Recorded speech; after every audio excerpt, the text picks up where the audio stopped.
podcast is intended for mature audiences. The views and opinions expressed are those of the panelists and do not reflect in any way those of the podcast partners, sponsors, or affiliates. Enjoy. Hi, this is Michael Buffer, and you're listening to the voice of the people. Let's get ready for Boxing Voice. Hey, all I see is no Hey, Daddy, this a dollar beat. ThaBoxingvoice.com. No matter what nobody say, man. Spirit, can't nobody fuck with me, man. You know, I can't be fucked with, you know. Derevyanchenko Productions. Whether you pay to see me win, or you pay to see me lose, you're gonna pay. Fuck it, the kids still gotta eat. I don't have to watch, you know, any footage of a fighter. I mean, because I'm Floyd Mayweather, everybody gotta watch me. I knew eventually I was gonna have to fight Oscar though. I feel like he was straight up and down, no special effects. ThaBoxingvoice.com. How can Canelo have the biggest deal? Your deal is for $300 million, and I made $350 million just in one fight. And you're fighting on the app. ThaBoxingvoice.com. I'm a king, okay? I eat a feast, but every time I eat a feast. And when I get up from the table, I don't give a fuck who get the leftovers. At the end of the day, follow my green print. Derevyanchenko Productions. ThaBoxingvoice.com.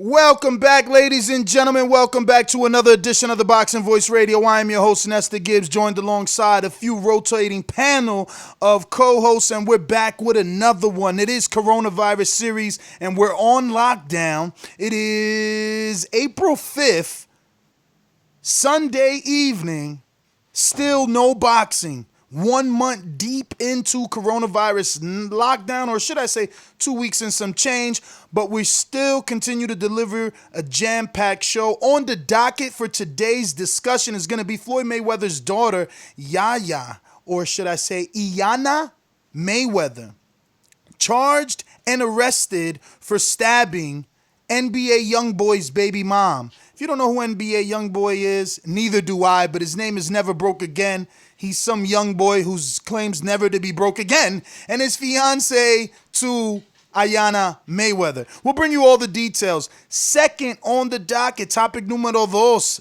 Cris Cyborg no longer wants to participate in MMA and instead ready to cross over to the prestigious sport where she can really have a Hall of Fame career and or legacy. Cris Cyborg looking to entertain her next fight in boxing. We'll give you all the details as well. Then we're going to be talking Shawn Porter and his very, very vocal, outspoken interview that he had on Coach Larry Wade, who we're going to be having here on the show in April 9th or the 16th, something like that. One of these fine Thursdays, we'll be having him on, but he does his own Instagram live series called Coach Larry Wade's Coach's Corner, and he had Shawn Porter on there, who had a lot to say about the welterweight division, specifically sounding exactly like Earl Spence, stating that he don't want any tune-ups. Coronavirus gave us all enough time to relax. He wants straight into the fire. And then we got topic number 4, Demetrius Andrade finally saying what it is that I want him to say. He's willing to take on a tough name that can give him some sort of exposure in Sergey Derevyanchenko. How much exposure, I don't know, but that's what we'll discuss. Plus, there's a lot of other news and notes to talk about. We'll get to that in just a second. Let me head on out to Corpus Christi, Texas. It's me, Mario. What is up? What is up? Man, it was weird. Even just going a day without the show yesterday, no show. It's weird. You know, it's weird because you start getting used to it every day. Y'all chop it up, we chop it up, and, keeps going and going. But, no interviews today, unfortunately. I can't remember who is tomorrow off the top of my head, so I'm just going to pass it off to Enrique. What's up, man? I just want to say I saw fight too. Stay focused, stay working my jab. Like Boxing Voice. Because if he comes to fight, then I'm going to have to look for him. I saw the fight too. I think you accurate. Yes, it is my honor. It is my pleasure to be Enrique Church, aka the Casual Fan, on the Boxing Voice show this Sunday, April 5th, with all those bullet point topics that Nestor Gibbs has mentioned. We're gonna get right into it. Nestor Gibbs, how are you? Mario, how are you? What's so important about Iyanna Mayweather stabbing a baby mom of a rapper? I mean, importance to the boxing audience. I think importance is a little bit of a stretch. I think we're just reporting the news. Obviously, her being the daughter of a very, or one of the most successful, one of the most prestigious, one of the most legendary boxers in the sport. I think it's something that we just at least have to mention. It is something that's dominating headlines right now. Obviously, I don't know. Go ahead. I'm not saying you don't have to like praise it, but to you personally, what was it your reaction when you first read it? Was it like a shrug of the shoulder? Was like, ooh, nah, I was more like, oh my God, kind of like almost like, obviously they ain't gonna want to hear anything like that, but almost like a little bit of, feeling bad for her, maybe a little bit of pity, sympathy, all that, because I'm just like, how does a girl in that tax bracket get wrapped up into this type of a relationship? Like, you would have to figure the daughter of Mayweather has thousands of men trying to court her, that it doesn't have to be your typical dirty looking rapper. Like, I'm just keeping it fucking real. My man looks mad filthy, bruh. Like, he looks fucking dirty as hell. What is she doing? Like, I'm just keeping it G. This was a trippy. Yeah, this was like a trippy thing to kind of see, like for a lot of reasons. Like, one, these are like people I idolize who, like, some of these children were super young when, you know what I mean? Like, I was aware of these people, like, Eminem, Mayweather, like these people, right? So then when their kids grow up and do something on this type of level, it's just like, she's really, 19, really strange. by the way, 19, just so we know how old 19. she is now. So, it's just shocking, I guess. You're right. The tax bracket, like all that stuff, I guess, is definitely part of the conversation. But ultimately, I don't know, man. Like, I just can't. I don't know. I couldn't fathom being in those type of situations in the first place. So for me to be able to even like really chop it up and say what I think about it, like it's hard. I mean, these people that are famous for reasons that I don't really respect, and I'm not talking about Iyanna, I'm talking about, some of the YouTubers and stuff, they create these situations. I'm not saying they do it on purpose, although some of them do, but it is what it is, I guess. I mean, immediately I saw it. I didn't even want to click and read it. I didn't actually. I just was like, yo, there's no landing point for me. I'm not from that audience. Like, the artists that I listen to, I don't even know who NBA is, to be honest. Yo, I'm gonna keep it real. I never heard of a song that he wrote unless you tell me, like, nah, you heard that. You had to heard this song. It's like, oh, that's him. I never heard of this dude, but I'm gonna be honest. On this show, I've heard other people mention him.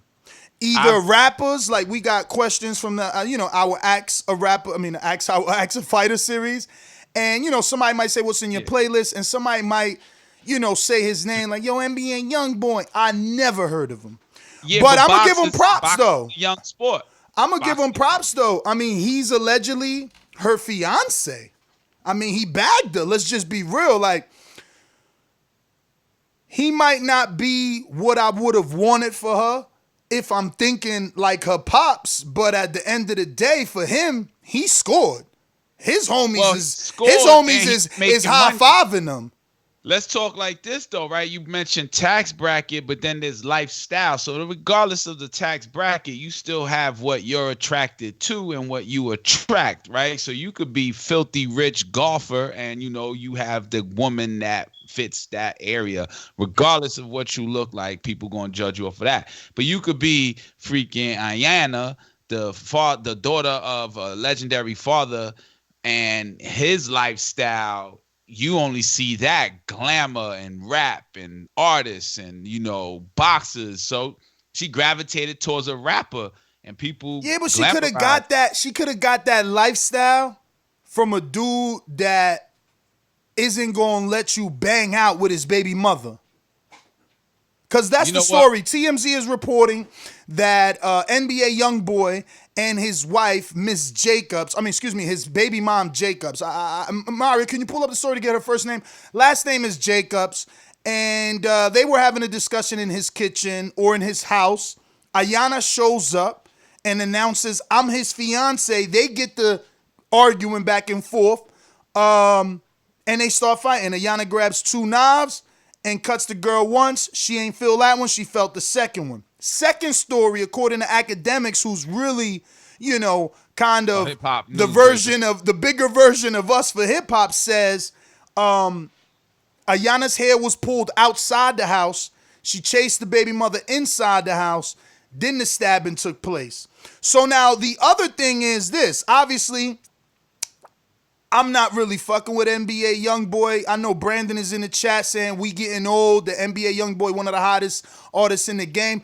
I'm saying my man got on his live and start disrespecting Floyd for no reason. First of all, Floyd ain't got nothing to do with whatever took place with your baby moms and your girlfriend, who happens to be Floyd's daughter. You know what I mean? Somebody else, right? Kodak Black is in jail somewhere. This is a long story, but I just got to reiterate this little piece right here. Like, someone at least gave us the credit for this and said that they don't mind, subscribing to us and paying the $15 because we do all the legwork. And this is the legwork that he's talking about, like reading all these stories, finding out all these details. So here's the details, right? So her name was Lepatera Jacobs. Okay. So this is all the juicy stuff. The juicy stuff is some other dude named Kodak Black, who I've heard of but also never heard his music, finds out what's going on. And this is all new. Somehow he finds out what's going on from jail, somehow gets a message to academics and makes a post on academics blog from jail calling NBA YoungBoy a snitch because he's saying, okay, you had the cuffs put on you in the video with TMZ. Your baby mom was in the house stabbed up. They didn't know who did it, so you got the cuffs taken off of you because they wanted a name and they was going to take you. And you dropped down. That's what he's saying. But at the end of the day, why wouldn't his baby mom just say it was Iyanna Mayweather? Why Kodak Black just trying to get in there? But I'm just letting you know everything that's going on. So, NBA YoungBoy hears that, and he's like, he gets on his live, and he's like, yo, you really worried about my life? You in jail? You going to academics to post shit from jail? Like, how bored are you? Now you saying I'm cooperating? So this is where it gets juicy. He's like, you talking about my wife? My motherfucking wife? My wife in my bed? So he walks through his big ass house on live and shows Iyanna in the bed. So he's like, this my wife. You talking about my wife? So Iyanna gets this. She got this little purple hair on, and she ain't saying nothing. She just like rotting with her man. And then he just is like, I ain't never take nothing from her or her bitch ass daddy. Fuck her bitch ass daddy. I'm like, damn, he ain't do nothing.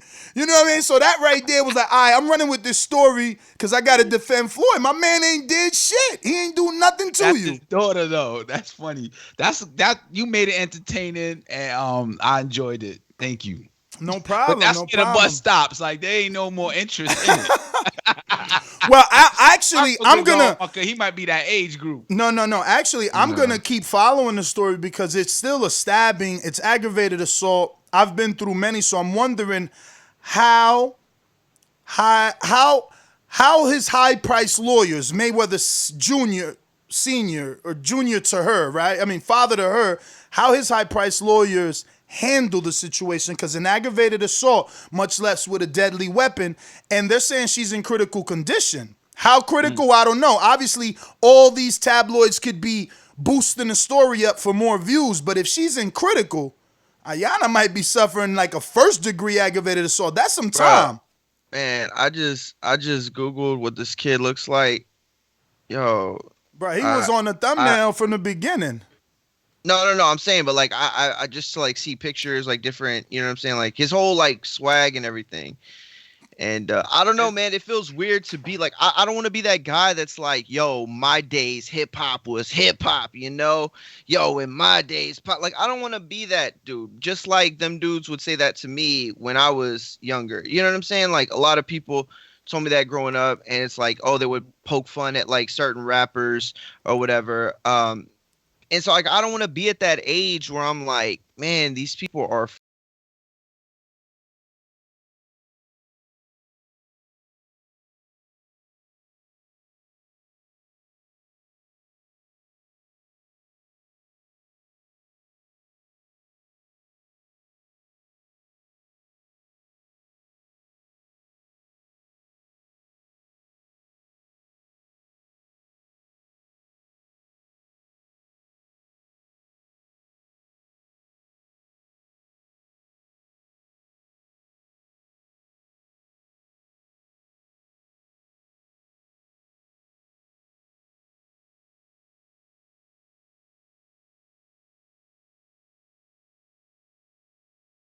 Say that. At least come up with a better lie, even if that's the truth.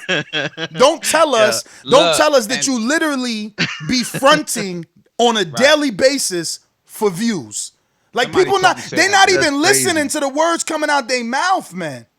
I want Brandon to put a song though. Put a song, Brandon. Well, I was about to address Brandon. I've heard of NBA Young Boy. I heard of 21 Savage. Yeah, they're all in that same group of looks. Face, all them dudes look exactly Trippy Red, and XXX. Yeah, but 6ix9ine. But I just don't connect to that music. Me neither. I connected a little bit to 21 Savage, but I ain't flip. Hey yo, my man 21, he bodies any of them. Hey yo, I'm gonna be real. I can vibe to them. I can vibe to a lot of the music. I like Kodak Black. You know that Cody and Dreaming song. Man, what was that other? Man, he's pretty dope. Like I like a lot of his stuff, but at the same time, like to me, it's more like this mangled up version of what came out of hip hop and 808 beats and auto tune and just like everything and it just progressed into this thing that like I really don't recognize as hip hop all the time. I really don't. Like I can't sometimes tell the difference between whatever Post Malone is doing in the pop world. Now I fuck with Post Malone. And a lot of other. No, I fuck with Post Malone. Heavy. I'm just saying, like, at what point is it hip hop and what point is it something else? Like, I don't know. I mean, I like Common. I like De La Soul. It's always gonna be something else. It's always gonna be something else. Some people use a format, and that's where all those names come. But what separates 21 Savage is that he's doing a little more comprehensible. You know what I'm saying? Where these other dudes, you can't really understand what they're saying. As far as working out music, I could see any boxer working out to it. And you know, so boxers to like a young NBA. You heard something before? Nah, I never heard it, but I'm assuming it is like iCloud trap music. You know what I mean? I would be wagering to bet you're correct. Yeah, just by the simple Google search. I think you hit the nail on the coffin there. So I'm not gonna say that you can't do push-ups with it, or if you're 19 or 20 that you don't connect. Bro, I guarantee you, I guarantee you, 35, 40. I don't think you. But to me, I'm not listening to like the lyrical brilliance of it or the composition of it all. Like I'm not rocking to it like I would like. You know, something else that, I mean, I can't even think. I mean, like a Jay-Z album that drop or an Eminem album that drop. And again, like, I don't want to be that old dude that's like, you youngsters don't know what you, like, it's stupid. You know what I'm saying? Like, hip-hop evolves. I'm cool with that. I might not be good with it in, like, another 5-10 years, but I'll have my, you know, era. And I'll be able to, like, kind of put that on that pedestal like people before me did. You know what I'm saying? So, I don't know. But you know what? The one other thing too about this is that it's like where, and again, I'm gonna say this. Like I remember when rappers rapped about what they did, and if they said they did it, they were held accountable to it. You know what I mean? Like there were plenty of rappers that didn't say things in their lyrics that, you know, because they didn't live that life and they didn't want that kind of heat. Like now it's like you look at situations like this, what's happened, right? You know, and it involving Mayweather's daughter. Like when you talk about that life, when you rap about that life, when you know, post pictures about that life, like that life ends up coming. It's like these younger generation just is like reckless with that talk. You know what I mean? Do you feel this is more like an untitled topic? It sounds very untitled. It's a little untitled. I mean, it's definitely untitled. It's just boxing related, man, and boxing related, and we definitely in a minutely. drought. I don't think Jim Lampley is going to extensively express himself on this. But I'm not gonna lie, I would listen if he did. I don't know why. Like I know he'd have very little to like super contribute to it. Oh, I don't know. Maybe he didn't. Maybe he would know all about it. Who knows? Yeah. Maybe Max Kellerman like, might. I fuck with NBA YoungBoy. Like, you know what I mean? Like that would just trip me out to hear Max Kellerman say he fucks. See, with NBA it's what I thought. You know what I'm saying? And look, and I get y'all, man. You know what I'm saying? Call me old. Then well, then I'm old. But like. Oh, I thought you were about to break into a Jay-Z. It ain't old. You know what it is? It's a palette. Yo, I can't rock with this. And that's what I figured it was going to be. Like, Dracos and choppers and... Hell yeah. Tattoos on the forehead. And that's what I ain't with. Like, I don't need no tattoos on the face. But, like, I Googled NBA YoungBoy's hottest song. So, YoungBoy Never Broke Again is the hottest song he got out. And the lyrics is just, what I'm not beat for. Like, get shorty on a Xanax. I don't need that to fuck. You know what I'm saying? Like, my man's got the choppers. Like, that's not my thing. He talking about choppers out, many men, black. Like, how am I jogging to that? You feel me? Shit. Like, I'm just saying, like, I guess I'm old. Yo, it's a palette, man. Like when my kid tastes beats, I'm like, I don't like beats. And I'm like, you know what? When I was your age, I didn't like beats either. It's something that you just grow into tasting, Yeah. So it ain't about old, man. That was like jalapenos for me. It's about flavor, man. It's about flavor. You got a different flavor than a 19-year-old. Yes. As you should be. Yes. My pants ain't falling with the double G belt. But that's the question though. Like this generation with YouTube and social media and stuff, like is it growing up way too fast? Is it moving? Like Pac was the only one getting shot in these streets, okay? And now it's like every YouTuber and Instagram has like scars from stabbing, and it's like the bigger the profile is like, or I'm trying to say like the more outlandish the life, the bigger the profile. And I think that's the message that's being sent.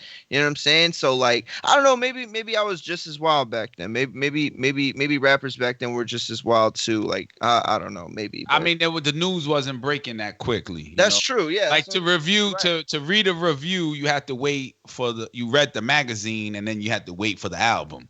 Yeah. That's a good. Album. I like that. The more I read these lyrics, I'm ready to move on, bruh.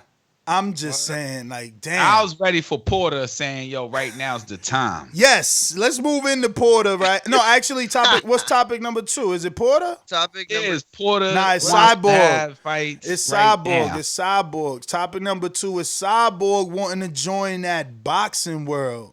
I mixed it up. My bad. That's all right. We'll do Cyborg. Yeah. I mean, look, I don't mind this. Featherweight is what she fights at in MMA. I'm assuming that's 126, right? Right. 22. I don't think it is at all. What? Yeah. And featherweight in MMA or boxing? This is the same thing. MMA. I was hoping you knew MMA. I'm just saying featherweight in boxing is 126. I don't know, but I'm saying I don't think that's what it is for. Hold on. I don't think that's what it is for. It's 136 and to 145. Okay, so 135. That's what it is. It's 145. Yes, thank you. Yeah, 136. 145. That's even better then. So she's a perfect opponent for Katie Taylor, Amanda Serrano. So she called out Brockus in the notes. That doesn't seem. I don't know. Did you get another article? Let me hear your quote, because the article I've read, she said, "I'm training with Cecilia." From what I understood, but maybe I'm wrong. I don't know. But the point is, if she's gonna fight at 135 to 145, she's a perfect weight for good fights with Amanda Serrano, good fights with Katie Taylor. Good fights with the unified champion we had on, Jessica McCaskill. She could do, I mean, if Top Rank signed her, imagine her and Michaela Mayer, that would be a big fight. She's a big name. I would use her the way that boxing used McGregor. Real quick, look, she said, when asked about wanting what kind of opponent she'd want to face, she said, "Me and Cecilia are always talking back and forth, period. But I'm training." So like, she's not saying that they're training together. She's saying those are like two different statements. But she did call out Baracus, and she just said, I think everyone is going to be a very good match for me. So that was in the topic of who do you want to face. So you know what I'm saying? So the answer was that. She just didn't repeat the question with the answer. She definitely has plenty of fights. I can see Top Rank doing the best job, either Top Rank or DAZN. And I say DAZN because DAZN already gave her MMA fights on Bellator. That's how I know of her, from DAZN. I think she's tough. I don't know her skills. I never watched any MMA events. Just for information, Cash, she's also sparred Clarissa Shields. Okay. She's used Clarissa to get her ready for a fight. Clarissa's went to spar her. Right, so she's a good I don't know what to call it, a good candidate to come into boxing. Good name, I think. It's a good name too, because I knew exactly her name, Cris Cyborg. I was like, that's the woman that looks like. Immediately, I said that. I never seen her perform though, but I'm interested. She brings attention to me from me. Me too. In all honesty, whatever happened to Gina Carano, right? After Cyborg spanked her, she just disappeared. Yeah. She's an actress though. She's in that new Star Wars. And she did some of the Fast and Furiouses. With Baby Yoda. Yeah. So, damn, I forgot what I was gonna say. Shit. Oh yeah. So, look, to me, in all honesty, I hate MMA boxing crossovers. To me, it like they're all usually cash grabs, and they're really never like nobody really wanted to see Jordan try to play baseball. But I guarantee if he was really good at it, it would have succeeded, like Bo Jackson. Bo Jackson. See, like, that's like far and few between. To me, there's only one person right now that I think is a high-class fighter that could at least find some success in the other sport, and that's Clarissa Shields. That's it. I think she's never going to beat Amanda. Clarissa Shields crossing into MMA? Yeah, she's never going to beat Amanda. Wait, what's her name? You know what I'm talking about, right? The featherweight champion. Amanda Nunes? Amanda Nunes, yeah. She's never going to beat an Amanda Nunes type, but I do think she could probably win some fights against maybe some top 15, top 10 competition. Other than that, that's it. Cyborg comes over, she'll get trashed. Unless the matchmaking is just teed up for her, like Tiger Woods on Sunday, there's no chance she really survives. I mean, the skill set is just not the same. I mean, she squares her shoulders a lot. She's got a super wide stance. She would never move very well in a boxing ring, especially if you had a boxer fighting her. So, I would like to see Amanda also come in. You know what I mean? She has the right attitude. But go ahead, Enrique. My bad. Nah, I was just saying, just lightly on the topic. The little bit I know is that I said that I would give her my attention, just the name she is. But Clarissa Shields, you're mentioning her crossover to MMA. I wouldn't like that. I think that's like a level below. Like that's a step down from where she is. Yeah, right but now. she's doing everything she's got to do to get that mainstream attention. You know what I mean? And I get it. And she believes in her skills. That's why. But there's no big fights here for her like that. Like, she's got to get one of those people to cross over. That's why last week we was talking about Layla Ali. That's why, she calls out Baracus, who's at 47. Because there's no one really out there for her. Like, her toughest test was Desern Cruz, and she beat her on her debut. So then we could have pointed our attention to Alejandra Jimenez, but she popped. So there's no reason for her to fight her. Yeah. Yeah, man, that's a short topic for me. That was my final thought on that. Yeah, listen, it's easy breezy, a lot of these topics, because, boxing is where it is. I guess the juiciest is going to be Shawn Porter, man. He really, really spoke candidly on the interview on Champions Corner. It was an Instagram live done by Coach Larry Wade. We'll have Coach Larry Wade on the show this week as well, or next week. And I guess to sum it up, man, he said he wants Pacquiao, Earl, or Danny, I believe. And he said, that the coronavirus really ruined things because he was supposed to have a conversation with Terrence Crawford. I just want to say that I feel like they're playing us out already with that whole we got to have a conversation. Me and him supposed to have a conversation when we have this It's like, bro, y'all been telling us this shit for like 2 months. How hard is it for two rich dudes to have a freaking conversation? Let's just be real. Like, either one of y'all could fly to see each other. If y'all gotta have this quote-unquote conversation face to face, fly and meet each other already. Like, this is just ridiculous. The fact that he mentioned that in the interview, it really bothered me. Everything else was beautiful because he sounded like Earl. Like, I don't want no tune-up. No one should ask for a tune-up. He was putting everybody on the spot. He's like, people should ask for tune-ups. We having a long layoff. Everybody should be healed up and rested and ready to go. If we want to compete with the NFLs and the NBAs, we need to give boxing what they want, and that's the best fight and the best as soon as we come back out off the coronavirus. I'm like, whoa. All right, I like everything he said. Yeah, that all makes sense. My immediate thoughts were like, yeah, that makes sense to the audience, right? And maybe to the fighters, but like the business people behind it, they want to always make it bigger and big. They want to make it a huge event. You know what I mean? So marquee names at that, like a Spence and a Shawn Porter, the trailer has to happen. We got to see the trailer and then be excited for the movie. So, I mean, I'm excited for any name, PBC side, Top Rank side, DAZN side, Shawn Porter, all those names. So I got excited about the interview more than anything else. Why does it feel like to me that the Terrence Crawford Porter fight feels like the bigger fight, like he's talking about? He's talking about in the interview, he's talking about competing with NFL and NBA when they come back and MLB and knowing that when we come back into the world and things are a little bit normal, everything's going to be popping off and it's not going to be enough cheese out there for everybody to grab a piece of. You know what I'm saying? So in order to attract the biggest piece of the pie that we can, we got to put on the best fight. So when he says that, to me, I don't know why, but Porter Crawford sounds like that big fight. I don't know why Porter Pacquiao doesn't really sound like that big of a fight.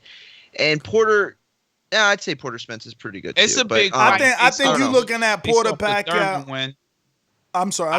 You think so? I think you're looking at a big fight. I think Pacquiao is the older guy. He's now the Mayweather. You know what I'm saying? Everybody's calling him out. But he also just beat Thurman. But people also seen him get defeated. Fighters at that. So they're like, I know the code. I have that combination. I could unlock that door and put him into retirement. Thurman didn't. So that's what's going on with that name Porter versus Manny Pacquiao. It's like, what does he know? And I would like to see that. Is it a bigger fight than Spence? I just want to bring up the obvious double standard, right? Like, at least this weekend, 2 welterweights done an interview, but now we got all top welterweights saying the same thing in the same order. What? But Terrence and his fans like to say that he's being ducked, but they all did an interview and they all said the same thing. When Terrence was interviewed by Coogan over this weekend, which was a great interview, I wanted to do that show yesterday. Mario was busy, and then I just got busy, so we never got around to doing it. Fantastic interview. Look, Crawford's never going to be Broner, so don't expect that. But this was a pretty good interview, you know what I mean? As far as information on... and just, like getting to know Terrence a little bit better, his way of thinking. I like the way that he broke down pound for pound. Like, and that's what I'm saying. Sometimes all you need is the fighter to talk for himself instead of these fucking fangirls. You know what I'm saying? And I really like what he said. When he broke down pound for pound, which we all know is a mythical list, it's, there's no real guidelines. He gave some honesty in how he looks at pound for pound, and he kind of talked about himself in the third. You had to catch it. I didn't watch it, so what? Like, give me like one highlight. What made you say like, "Ooh, because use that"?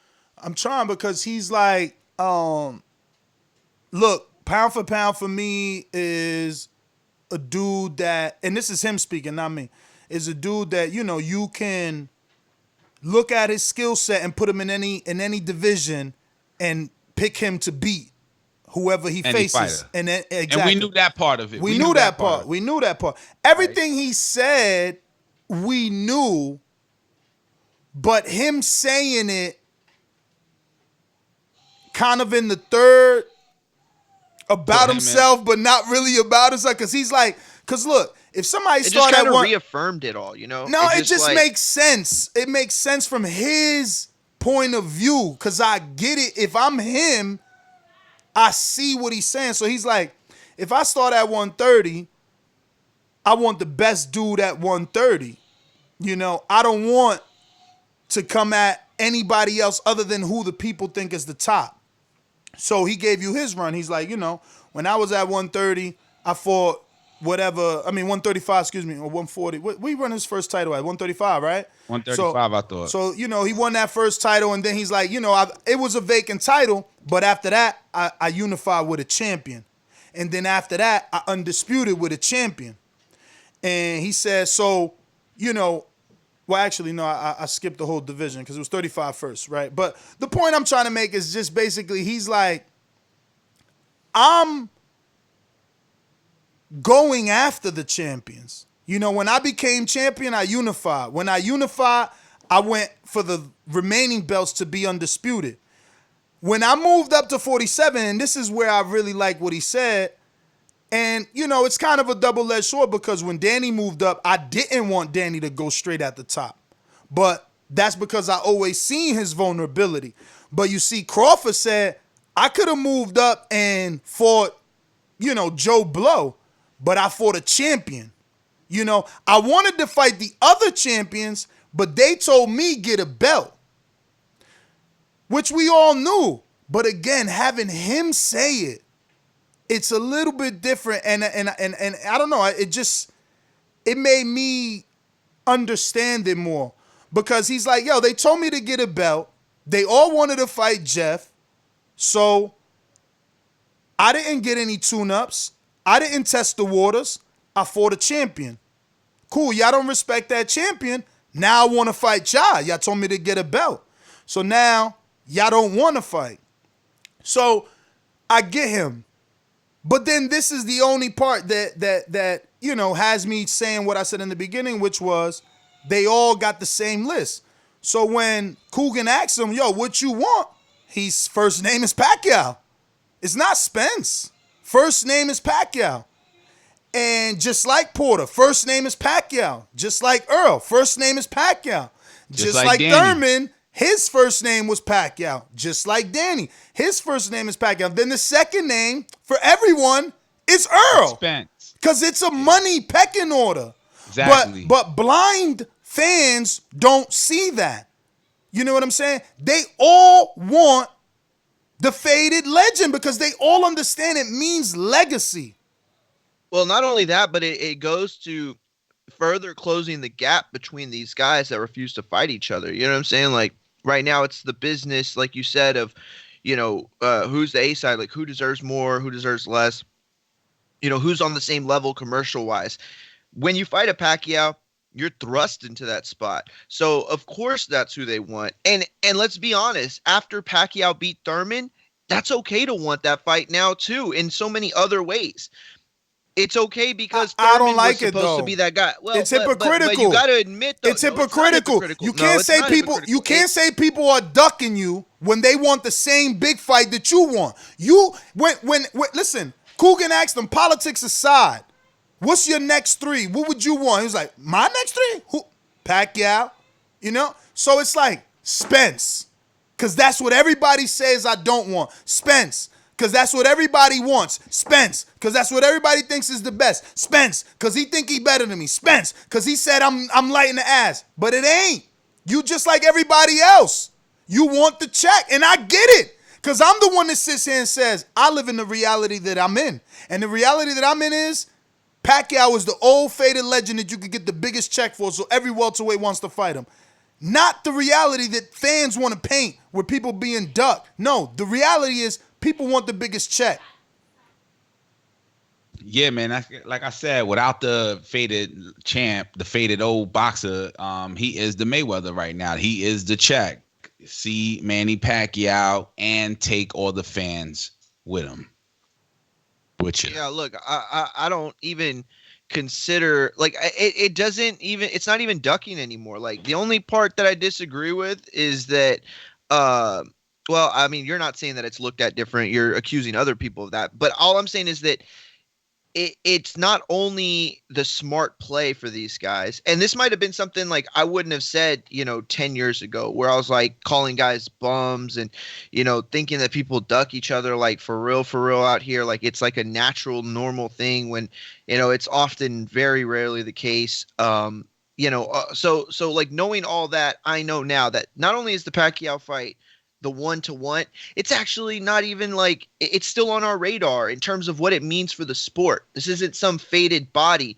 This is just a smart move, like anyone would have given Mayweather credit for. But that's my issue. Don't say it's smart when Terrence says he wants Bub, but it's ducking when Spence or Danny want. When Danny want. Don't say it's smart when Terrence wants Pacquiao. I said Bub by mistake. When Terrence wants Pacquiao, and don't call it ducking. I get what you're saying. When Danny or Earl want Pacquiao. Like, everybody want the big fight. Everybody gonna wait for the big fight. Exactly. Because look, there might be a hierarchy of 1, 2, and 3 in terms of who the best fighters are, but there is still a main hierarchy when it comes to economically, who the best fighters are, and Pacquiao reigns supreme still. So they're all chasing number one in that sense. Listen, man, you would be dumb not to try to get the Pacquiao fight first, knowing that it's going to set you up not only financially, but A-side status if you beat him versus your next opponent. So, we just all need to act like adults and true boxing fans when we discussing these fights, you know what I mean? Because the truth is in everyone's statement, man. Pacquiao is that biggest fight. Now, who lands it? That's a whole nother story. But getting back to Porter again wants Pacquiao first. His quote, and that's what I'm saying. Like everybody's the same. And I quote, right now, I think the list for me is extremely slim as it's been in a while. We'll test the waters of maybe Manny Pacquiao. We'll test the waters of maybe Earl Spence. Here's the thing. When you're fighting Earl Spence, now he's had some rest. He's talking about coming back June to July. We don't know how long this thing is going to last, but we get past June, July, August, even September. We reset the whole clock. People want to see the best versus the best, and they need to see it immediately. If we want to contend with the NFL, the NBA, who's on pause right now, if we want to make a big boom, a big splash in the pool, you make Manny Pacquiao versus Shawn Porter. You make Earl Spence versus Shawn Porter. Myself, I go ahead and say this. Myself and Terrence Crawford, we're going to have a conversation just before this hit. And I don't know how that conversation was going to go, but you do want to see Terrence Crawford, Shawn Porter. I just want to know, he put everyone's name before his. He understands he's the B-side. I love that. This is what I'm saying about this dude. This is why I don't get why, Porter is really not entertaining this fight, because this is a dude that he's shown, his father has shown. He's come on this show numerous times. They work with Al, but they're their own man. They go where the offer's at. Ken was on this show saying, yo, Bob still ain't call me. Obviously, we know these guys want to have a conversation. You just heard the whack quote about we were supposed to have a conversation. I don't know why it takes rich people that long to have a conversation. But what you think of those quotes that Porter's saying? Well, I'll say it again. Look, if we're talking about what the best fight is between those, to me, I don't know why. It just feels like it means more. It's Crawford Porter. It could be because it's like a little bit of I don't know, maybe like an icebreaker for some of the bigger fights that we want. It definitely is the right fight because it opens the door for Crawford. If he wins, the doors, it's up to him. He can open the door with that fight, or he could fucking blow it off the hinges. Well, and also because it all depends on how he performs. Yeah, absolutely. And but to me, stylistically, that fight, it's a really interesting one. It would be a real milestone off of Crawford's resume, to get somebody as unorthodox and as bullish as Shawn Porter. And so, it could be a really, really sloppy fight at times. Not just based off of, the inside fighting and some of the things that we could expect. But I think ultimately it would be a really competitive fight. So I don't know. Again, I'm not saying the rest of them aren't good fights. I'm just saying that this is the one that I would pick if I was able to pick, like his words, the biggest fights to make a splash. What do you think about Steven Chicago that says that, Bud versus Pacquiao is past the sell date? It was a fight that was supposed to happen years ago and, it's just not there in the minds of fans anymore. Do you believe that? Oh, man, I disagree. I disagree. I think that there are two ways to look at this. There's one, you can look at, what the fight would have meant in reality if it would have happened, sooner than it could have. Like the closer we get to Pacquiao's prime, obviously the fights don't make sense with some of these guys, but Pacquiao's proved he's still at the level of a great fighter. I mean, even a 75% version of Pacquiao is better than most fighters in the last 30, 40 years. So, to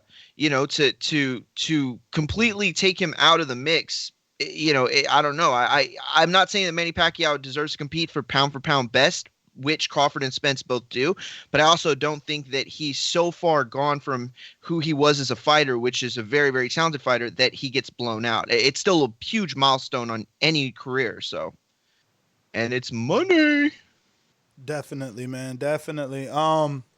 But Porter's right, man. If you want to take advantage of this hiatus in boxing, of this, of all these people, put on a good fight. Put on a big fight. And Porter Pacquiao, or the way he put it, right? Let me get that up. He said Spence, Porter, Pacquiao, Porter, and even Crawford, Porter. Those are the big fights. Those are the fights that, will compete with Deontay the NFL. No, well, he wants to compete with the NFL and NBA. Well, I see. Which one of those is good? Is not good, I guess. Which one do you want first, Cash? As a casual, obviously, I'm assuming you want Pacquiao Porter first. Actually, no, I'm a little more hardcore than that. I mentioned earlier that Pacquiao, Porter, Porter, Thurman, Spence, okay, Spence. Porter. Who else? Crawford. Porter, Crawford. Crawford. Any of those are great ass. Oh, so you want everything he wants backwards though? No, I'm saying the order. Yeah, so listen, you right rather now is the wrong time to ask me because I'm like a drug addict that hasn't had a hit. so you could be like, yo, Porter about to fight, Benavidez. I'll be like, word, even though it's a different weight class. But I'm just saying, yeah, yo, any of those three fights are good fights to me. I will tune in. So I'm not categorizing which is better, because I see Porter could possibly be the winner and all. And that's the question that you ask yourself to see the fight. Is Terrence Crawford the truth? Can he really be the Bud and beat the Bud off of Porter? That kind of stuff. So, yeah. Honestly, I was like, man, yeah, that's a great point, Enrique. But now I'm thinking, damn, don't say that shit out loud, because that's probably what they're going to end up doing. Like, we're so thirsty and hungry for more boxing that any fight at that point is going to look great. Like, you know what I mean? And not to say that Porter and any of the aforementioned opponents would be bad. I'm just saying, like, they're right now, all the words, everything I hear is about these guys are going to start making these fights, the fights that we want. That's what everybody keeps saying, that it's going to have to be that way because of what's going to happen with competition, the economy, all that stuff. So, so we might get Friday fights. Trey Miller says, Trey Miller in the chat says, if Pacquiao wants Earl Spence, He only wants him because of his accident. What are your guys' thoughts on that? I'm going to tell you from the door, soon as the accident happened and Earl starts saying, yo, I'm coming back, no tune-up, all that, and I knew he was safe and it was safe to talk about him, I said anybody should jump on him. Like, now is the time. If you Pacquiao, you do want him now. You don't want him to build confidence. Right now, he's wondering himself. Even if he thinks he's a god because he walked out of that accident, he's still wondering if there's a chink in the armor. Is it going to be the same? And here's why you want him to. Okay. Everybody was talking about this Thurman-Spence fight, If you end up being Pacquiao, the Pacquiao who beat Thurman and then beat Spence, that's when people start really wanting a Mayweather 2 fight for real. Not even wanting a Mayweather fight, though. He can entice Mayweather back into the ring by beating a Crawford or a Spence. People are going to question Mayweather's legacy. They're going to question which welterweight is truly better. Like, they're going to say, well, wait a minute. Yeah. When we talk about Ali, we say he was the greatest of all time, and he had losses. So why can't Pacquiao be the greatest welterweight of all time, even though he lost to Mayweather? Because his resume is crazy. And if he adds a motherfucking Crawford or Spence, that's bananas. If you ran through the perceived 2 best welterweights in the division like 3 years ago, maybe about like 4 years ago, actually. I mean, that was the charted course. That's what the fight that we kept talking. We're gonna want Thurman Spence. You know what I'm saying? The only issue is going to be both of them out. It would just be nuts, bro. It would be nuts. That would be historic, like Tiger Woods shit, LeBron shit. Yeah, but the only issue is for the hardcores, not the casuals, because this doesn't exist on BoxRec. And most casuals don't even know how to seek out this information. But for hardcores, there's always going to be an asterisk next to Thurman and Spence. If he took Spence next, we knew he was in an accident. We knew. So we will always wonder, the same way we knew Thurman was injured, and we always wonder, like, how injured was he? Could he do better if he wasn't injured? Same questions are going to be there for Earl. But for Pacquiao, he don't care. He's sipping Mai Tais under a palm tree after the win. It don't matter. I disagree. The win is a win for him.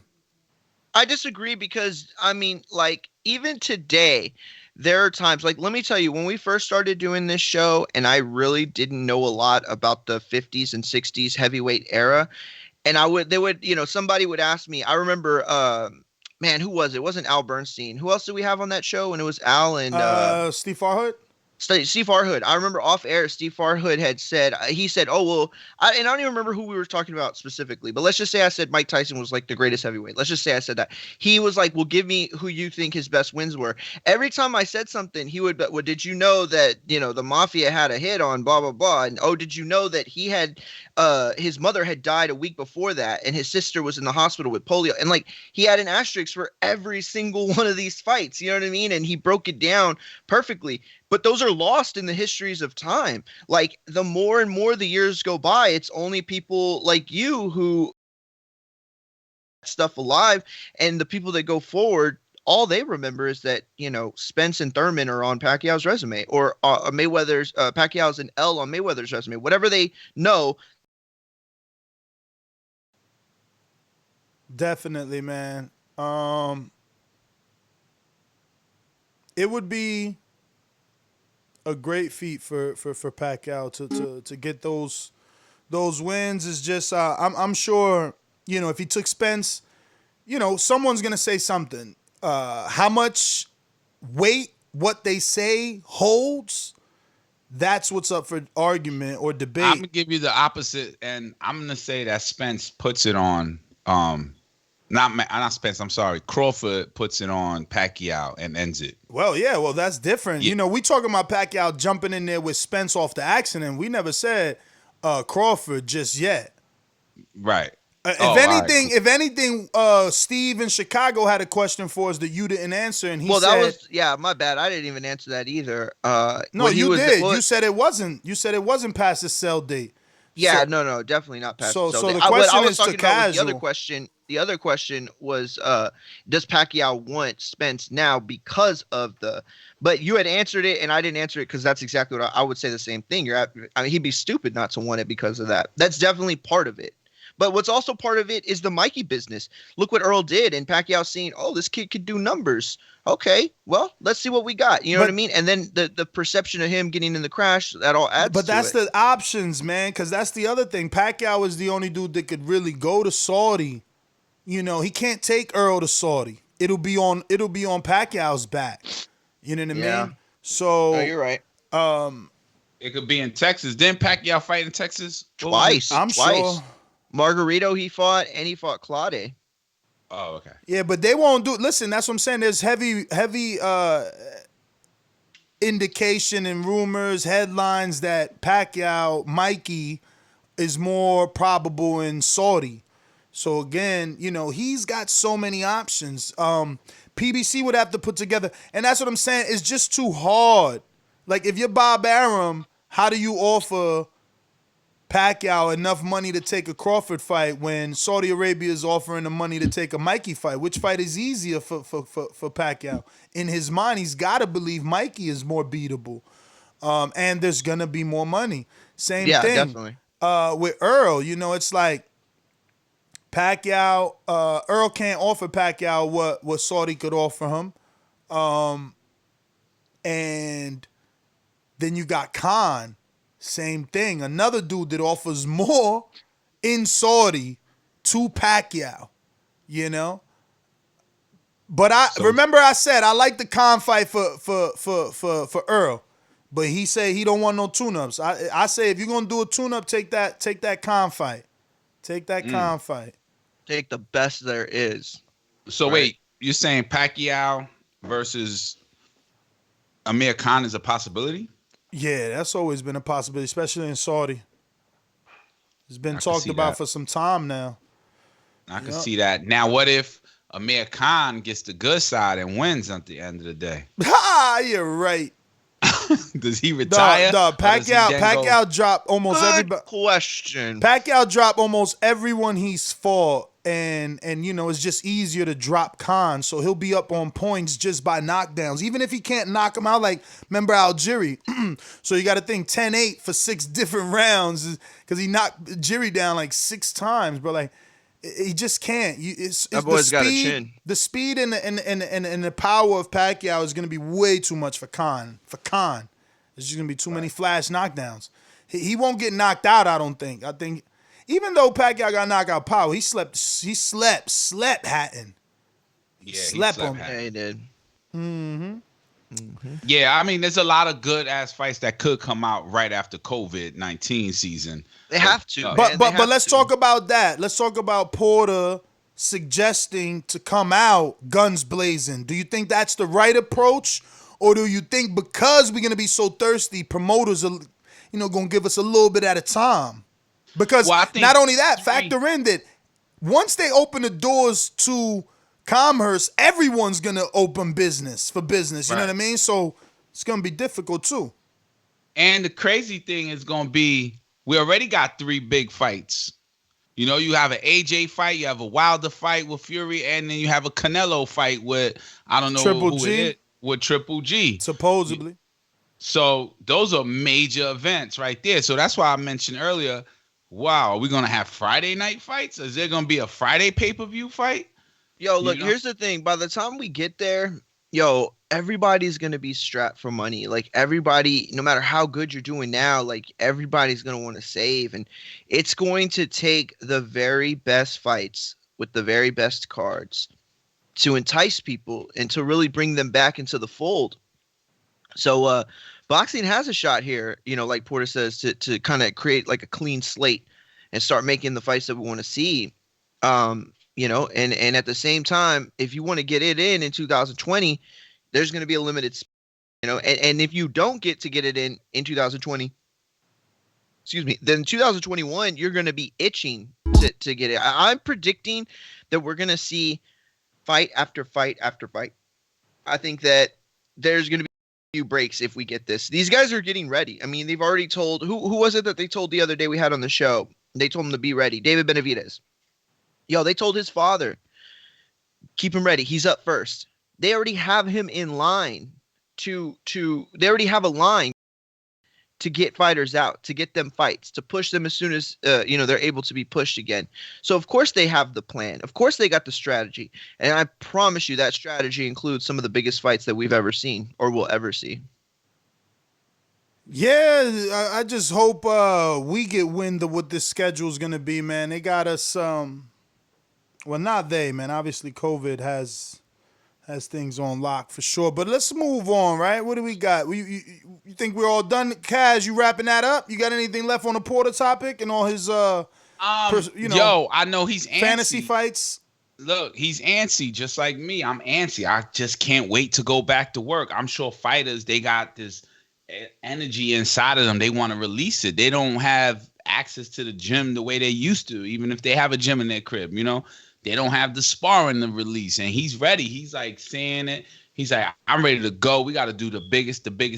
Like me, I'm saying as soon as I go out, it's going to be so busy. It's going to be crazy for me. And fighters, I'm sure that's their vision. Like, yo, it's going to be crazy. So I agree with him.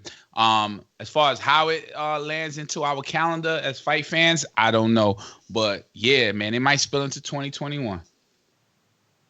Man, Derevyanchenko. I hope it don't go that long, yo. I hope we ain't out for a whole year. Like all these big name fights, like they can't all happen at the same time, pay-per-view especially. I mean, not really, bro. There's contracts and you gotta meet them obligations. So there'll probably be some really long cards, man. I mean, we've seen it before with 15, 20 fights on a card. People gotta get their fights off at the end of the year, and you see December cards look crazy stacked.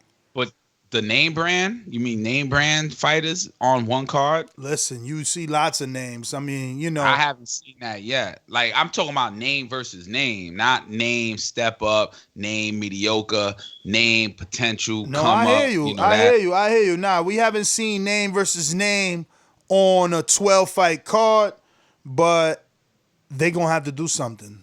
Something. I think that's what's gonna wind up happening. And the zone will probably be the guy to showcase that.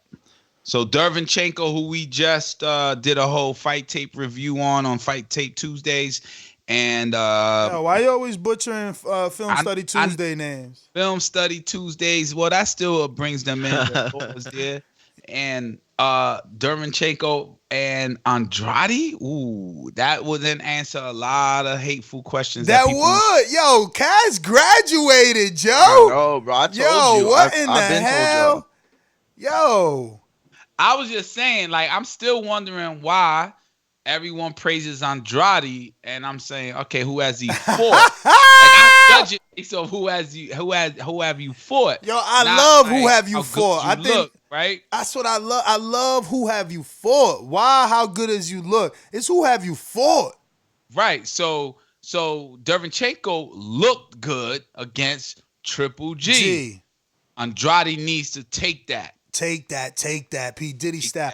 Yo, another metaphor, right? Like, bruh, you ever went out? I mean, look, I don't know everybody who dances. I'm Latin, so when I used to go out, I used to dance every now and then. Right. And, you think you know how to dance sometimes, but then you get in spots where you don't know how to dance enough. You feel me? Right.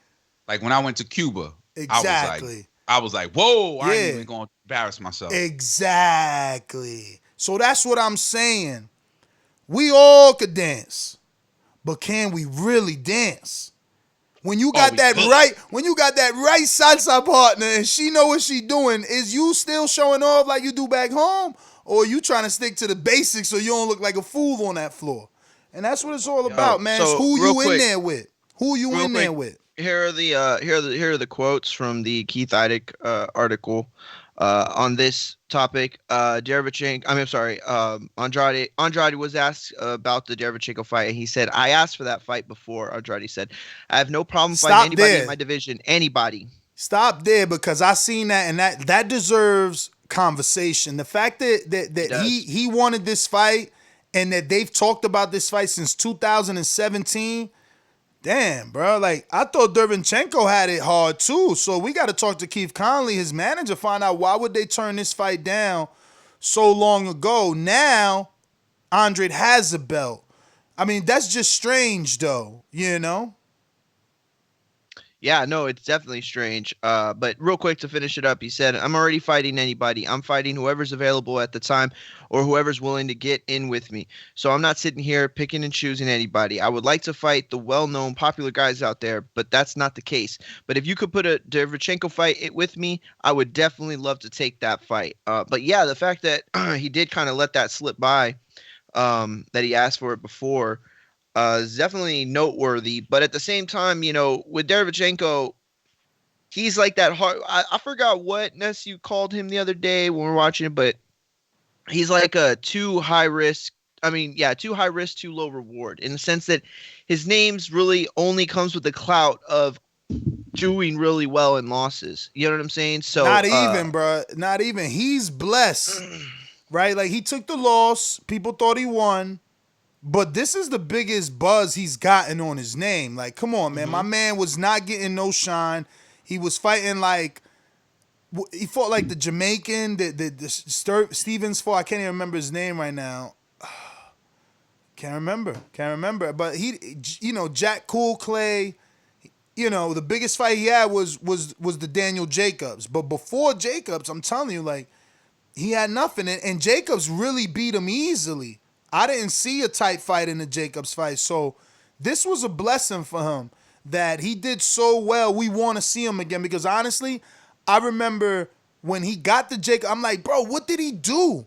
He fought Jack Cool Clay twice, 2 eliminators, to be number 1 in the IBF twice after a loss. Like, he lost to Jacobs, and then all of a sudden you the mandatory again without a win? Like, shit is insane over there, bro. But at least now I feel like okay about him, you know, because he did do good. He did better in the loss to Gennady than he did in his loss to Jacobs. You know what I mean? No, he definitely did. Yeah, he definitely did. I mean, and by no means am I saying that Jacobs lost that fight. All I'm saying is it was a much more competitive fight than I thought it would be. You know, it was scored a split decision win for Jacobs. And then coming into the Golovkin fight, you know, just the other day, obviously I had it scored for Derevyanchenko. So look, he's not one of these, you know, sexy names like a Canelo that has all of this money attached to it and, you know, big numbers and ratings and YouTube hits and everything, right? It's not that. But at the same time, what he is, you know, this kind of hard luck loser, I guess we can call him a little bit maybe, but tough, gritty, going to give you a great fight. So there's so many things that you can build a promotion off of. You know, anybody that would be willing to step in the ring with this guy, you know, deserves credit. And for a guy who has that kind of reputation, these two guys stepping in the ring with each other would be great. Yeah, man. Listen, it's going to help them. They both need this win and name on their resume, so it's a good thing. I'm trying to pull up the rankings now, and it's looking like Derevyanchenko is ranked number 1 in the WBC, and he's number 6 in the WBO, which is Demetrius Andrade's belt. Obviously, Liam Smith is been ordered to negotiate with Demetrius Andrade, so that is going to take place before any possible Derevyanchenko fight. But we'll see how Andrade does versus Liam Williams. I said Smith by accident. I meant to say Liam Williams. I know he's game, you know, and he did a very good job on Alantez Fox, which is a guy that, you know, Andrade fought. And very tough fighter. Yeah, but Andrade, I believe, fought him and didn't win as aggressively as Williams did. So I'm actually interested in Williams. It's funny. He's a UK guy with 2 losses, and I'm still interested in this fight for Andrade. So that says a lot about the opponents that Andrade can and can't get. You say it was the mandatory, right? Yes. Okay. Yeah. I thought so. Yeah, that's pretty much it for me on this topic, unless you have anything else to add. Maybe run down the notes. Yeah, I mean, definitely can do that because I have nothing else to add other than I really, genuinely hope he gets this fight for him, for the both of them. You know, they can both use this fight. Absolutely. So, in other news, Eric Gomez has gone on record to say that essentially in a nutshell, Vergil Ortiz and Ryan Garcia were both scheduled to have breakout years this year. They were intended on, they were on a strategy, they were on a projection, on a plan that would have had them both really turning a corner this year with their stardom. Do we believe that?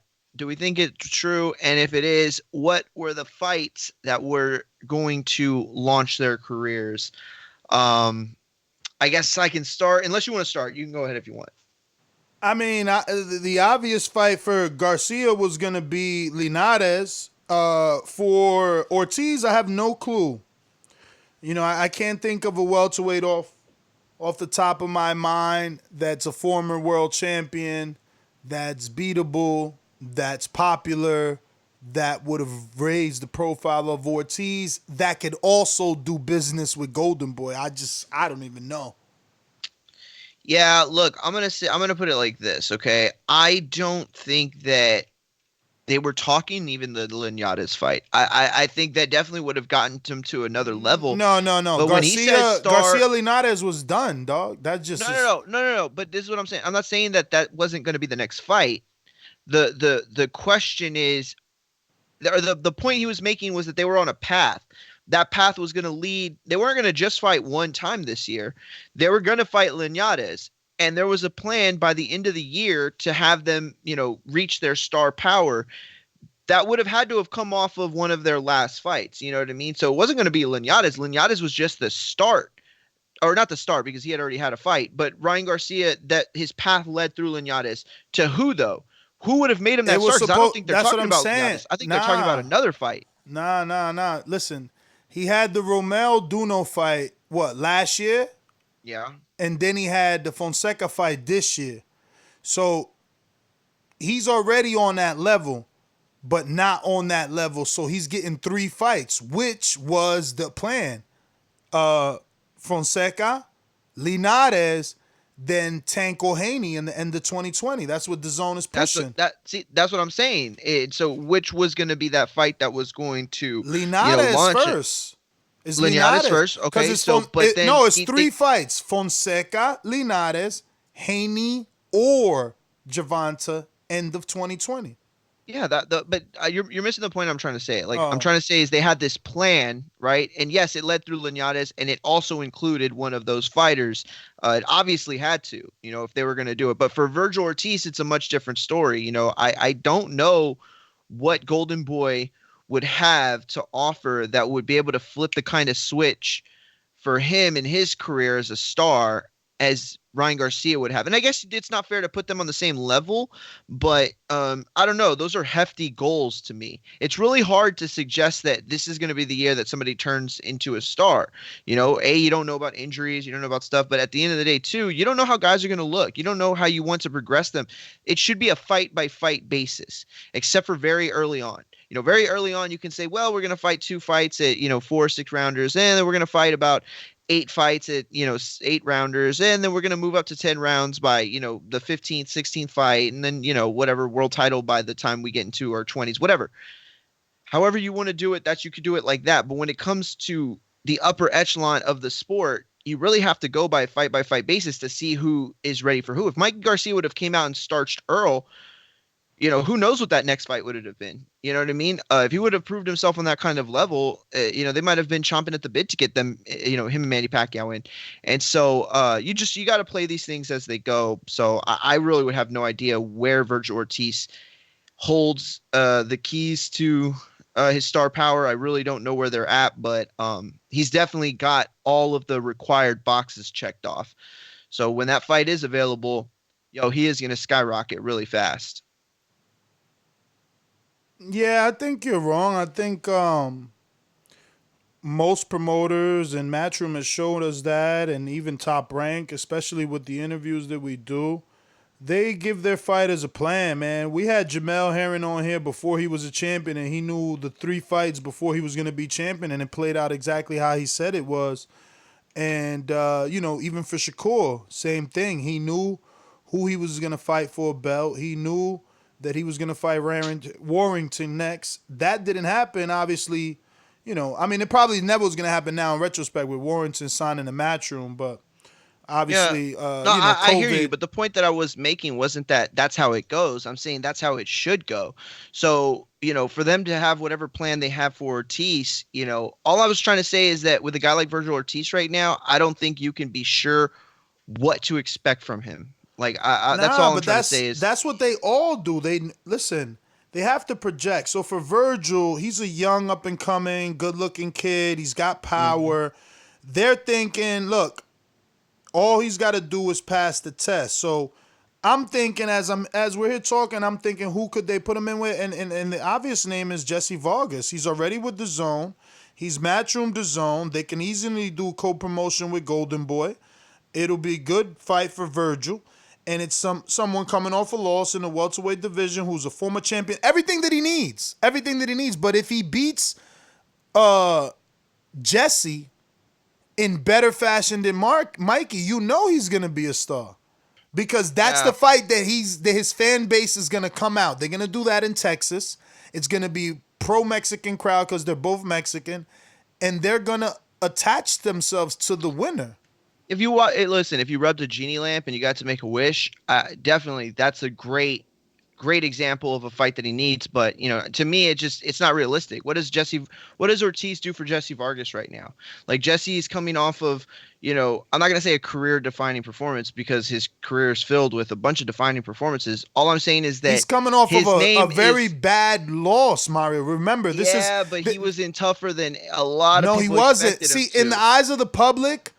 What I meant is he made a tougher showing than a lot of us expected. That's fine, but in the eyes of the public, he was in with a dude that was small and that Earl Spence abused. I don't know. I remember people like you and others saying that they didn't want this fight at all, that it was going to be boring, that Mikey was going to walk through him, and that wasn't the case at all. Yo, didn't he drop him like 3 times? Okay, but isn't the fact that people are now saying that Mikey's too small for 147? Obviously, Vargas showed something in that fight. No matter what you want to say, we say before, fighters can take something from a loss. All I'm saying is that Jesse Vargas was not this complete loser in the fight. He took something from it. I never said that. I said he was a good enough loser to get a Vergil Ortiz fight. Does anything for his career right now. I wouldn't think he'd take it. And that's fine. So since you chose that route, where do you think Jesse goes next? Remember, he's on DAZN. I don't know. Exactly. I haven't given it any thought. He doesn't have a lot of options. Remember, before this, he fought Delorme and Humberto Soto on DAZN. So believe you me, Vergil Ortiz is a big fish over there for him. He fought Humberto Soto and Thomas Delorme on DAZN. So come on, man. Like that would be a great question to ask him. But what about Jesse though? Like, do we just like write him off and just keep feeding him to these like strong young prospects coming in? Nah, he ain't being fed. Do we fed. develop him and still give him some stardom? Like, nah, you already developed him, bro. You gave him the Delorme fight and the Humberto Soto fight. Yo, Ness is his manager. He thinks that turning him into a gatekeeper is going to be the best thing for his career now.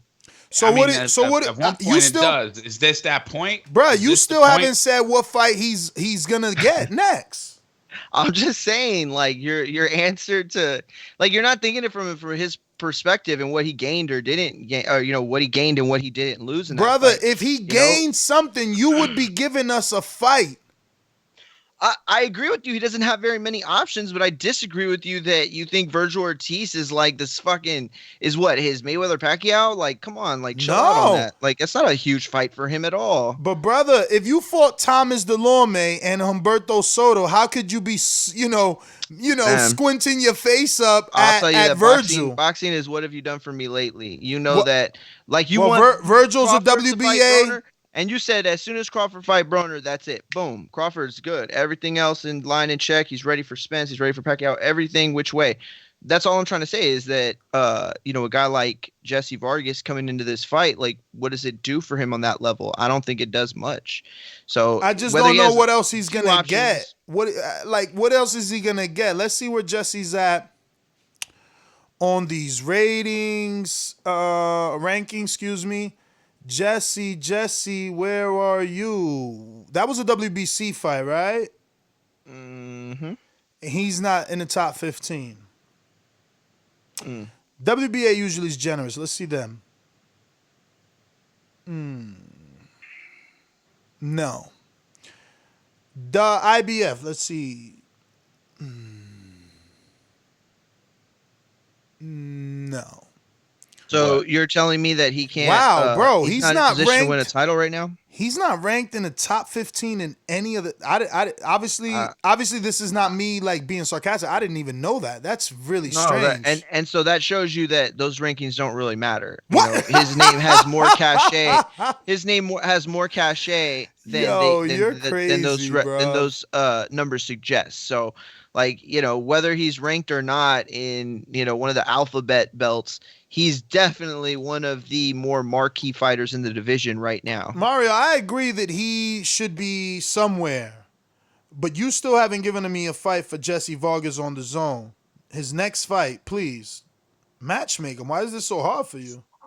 I mean, I wasn't even trying, to be honest with you, but so go ahead, I guess please try. I mean, it is my fourth time asking you to do it. I don't know. I mean, you don't have to. Listen to me. Let me tell you this. Start off this topic by saying I literally have no idea who they'd match against Vergil Ortiz. So the fact of me not knowing who he'd fight and him being our topic, and you expect me to just like jump off and say something for Jesse Vargas, that like it makes zero sense. Oh, okay. Listen, man, I just figured you didn't have a fight for Vergil. I didn't know you also didn't have a fight for Vargas. I mean, I didn't know it was that hard to I didn't guess. know that you were gonna, you know. I mean, next time let me know you're gonna bring them up. I'll do the research for you. But right now, I mean, there's nothing. I'm not seeing anything. Look, I'm trying. I'm not seeing anything. You're absolutely right. You're trying. See, this is what you're doing. You're just trying to make your point over and over in a different way. You said it earlier. He doesn't have a lot of options, but to me, Vergil isn't. It's not an option that helps him. Is it his top option? Who knows? Maybe.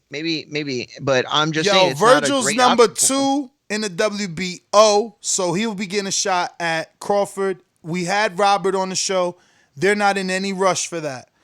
So what about Vergil versus Danny Garcia? That's not gonna happen. Danny is lined up as a mandatory in the WBC for Earl, and that'll be two belts.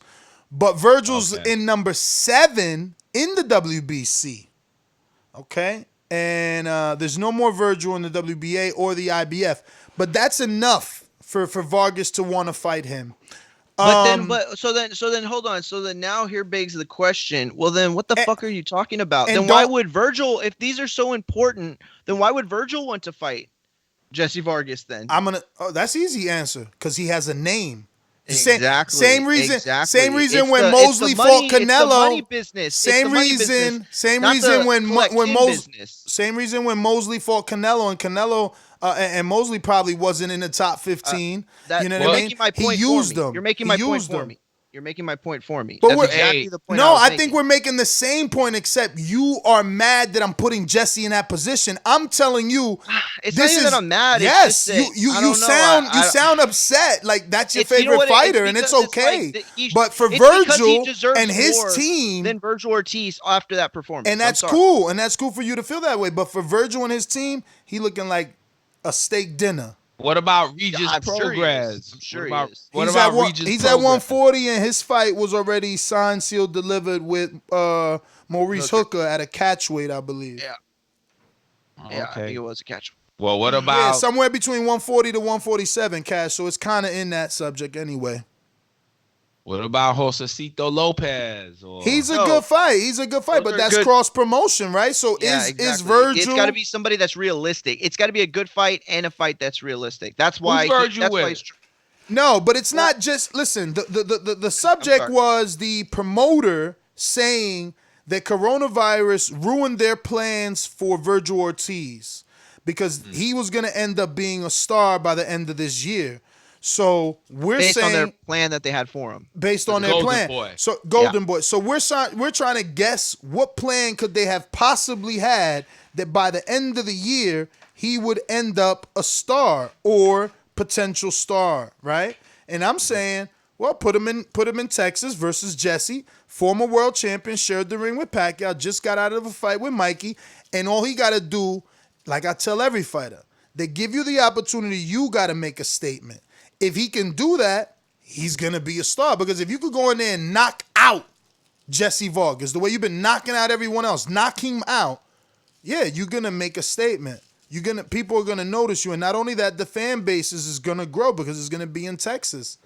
But if you don't make a statement, it's on you. So I thought that was one possible fight that DAZN and Golden Boy and Matchroom could have gotten Vergil. It offended Mario. He just doesn't want to come clean. It's not that it offended me. It's just that I try to think of it in like realistic terms. Like, could that actually be the fight they were talking about?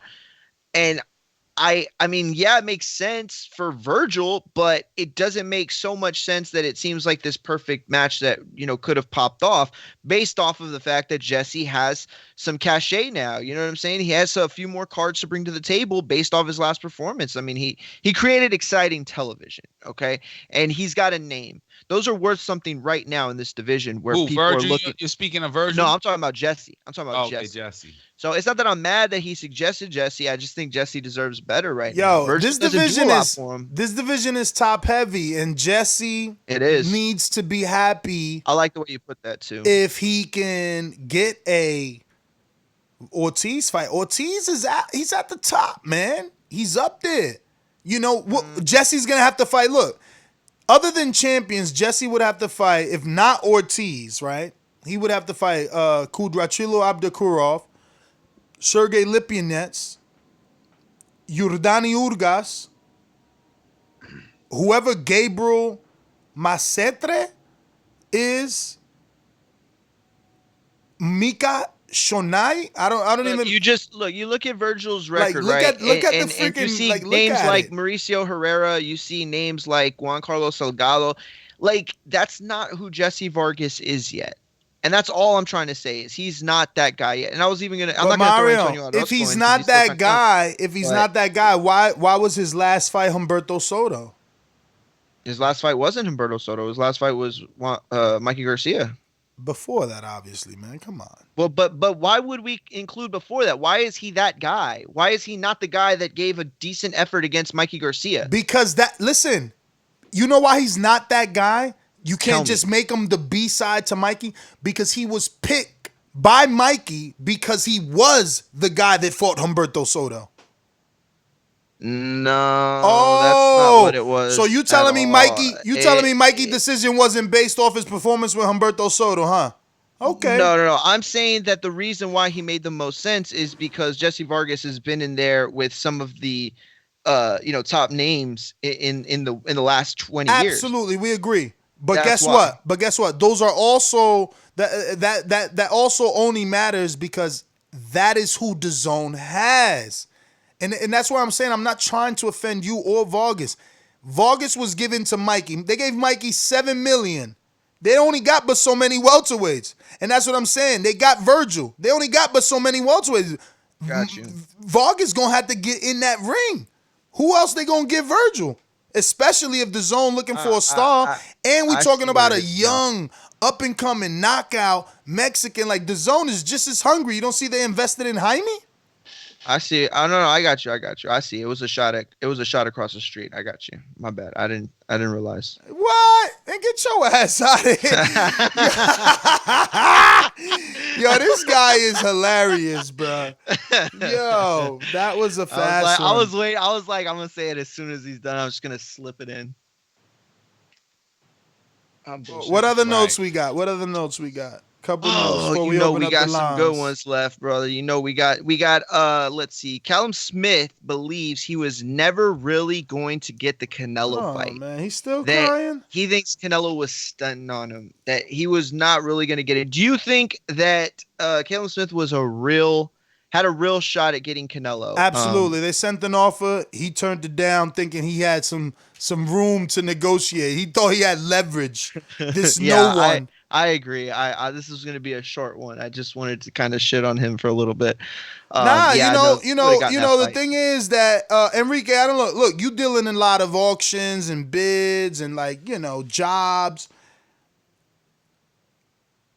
Could you Are you the type of guy that you like, yo, everything should be open for negotiation, or if an offer was sent, it's on you if you ain't take it?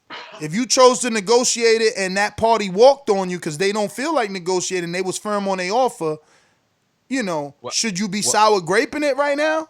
Well, sometimes a party is too big. Like in this situation, it's a big party giving you an offer, and it's kind of a take it or leave it offer. So there's no negotiation. It should be open for negotiation. You should throw a counter offer in, but you can't be if they walked away, because technically it was a take it or leave it offer when it's all said and done. That's what I'm saying. Now you out in the media talking about, Canelo never even wanted to fight because he didn't want to negotiate. He just sent me one offer. Like, bruh, who are you? I can see his point of view though. He and overestimated his power. That's what he did. Exactly. This is a game of poker, okay? And you have cards. Everybody's got cards at the table. This man overplayed his card. He tried to bluff. Yo, Canelo ain't having that, man. That's a maverick. Bruh, he ain't even try to bluff, Mario. The thing is, everybody think that they somebody or they someone else. Like, how do you know? How do you know? Just bluff to him. Yeah, like how does he know that just because Mayweather Pacquiao negotiated, he gets to negotiate? Like, it don't work that way for everybody. You think you on that level that you get to negotiate and go back? Oh, so you Gennady all of a sudden where you get to say you want 47%. Get your butt out of here. Well, maybe it makes sense now what Porter says. Me and that man got to have a conversation, man to man, face to face. Like, maybe that's what should have happened. Maybe he was like, nah, no, I'm not taking this, whatever X amount of money is, whatever, such and such. And they're like, bro, that's never what happened. That's never what happened. You know what happens? Joe Gallagher and whoever your manager is, but I know Joe Gallagher is his manager, and they call you, and they sometimes they don't even call you. Because they feel the offer's disrespectful, right? They feel the offer's too low. Because guess what? I got to get my percentage too. So what you mean? What is this? Wait, Derevyanchenko got 5.5 and y'all sent me hypothetically. What do you think? Because that was never revealed. What do you think they sent Callum Smith? 1.5. He got 2 belts, though. He got the WBA and the Ring magazine. And he's a legitimate. I can't even speculate. All I'll say is that I can tell you that I don't know. I think Callum Smith is well evaluated, But here's the other thing, though. He is much more popular as a whole than the rest of the guys that were mentioned. You know what I'm saying? Like, obviously, like Caleb Plant's a bigger name to most guys that, call in or whatever, or American, I should just really say. To the zone, you mean? Caleb Plant is a bigger name to DAZN. DAZN is in the USA business, not in the fucking Callum Smith and Anfield business. But exactly, that's what I'm trying to say. In general, that's what I'm trying to say. In general, he's a bigger name. So, Callum Smith maybe overplayed it in that sense. And we would have much rather had a few other fights. Like, it's not a guarantee who he was going to fight. There's no obvious answer is what I'm trying to say. That's why I thought BJ Saunders fit right in. Wow. Yo, Israel, which we cannot confirm or deny. I don't know if, somebody want to Google, but I don't know. Israel says that he heard it was $7 million. It better not be $7 million for no Callum Smith, man. Come on, man. Because then they offer Billy Joe 8 or something, or 6. Damn. They gave Callum Smith more for them 2 belts, huh?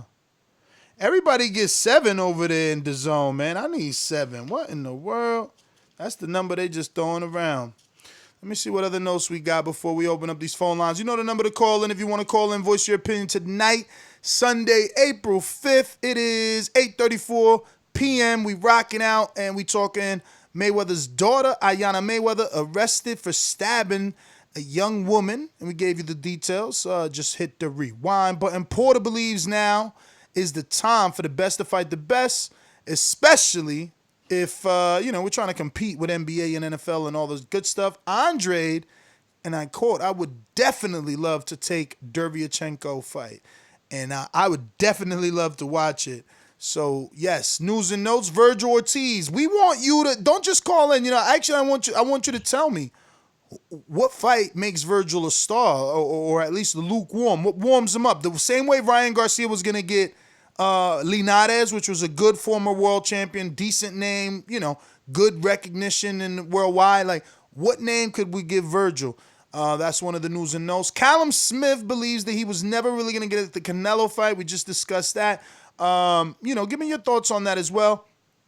And this is the last subject, Casual. Pulev is donating half of his purse from the Anthony Joshua fight to help fight coronavirus.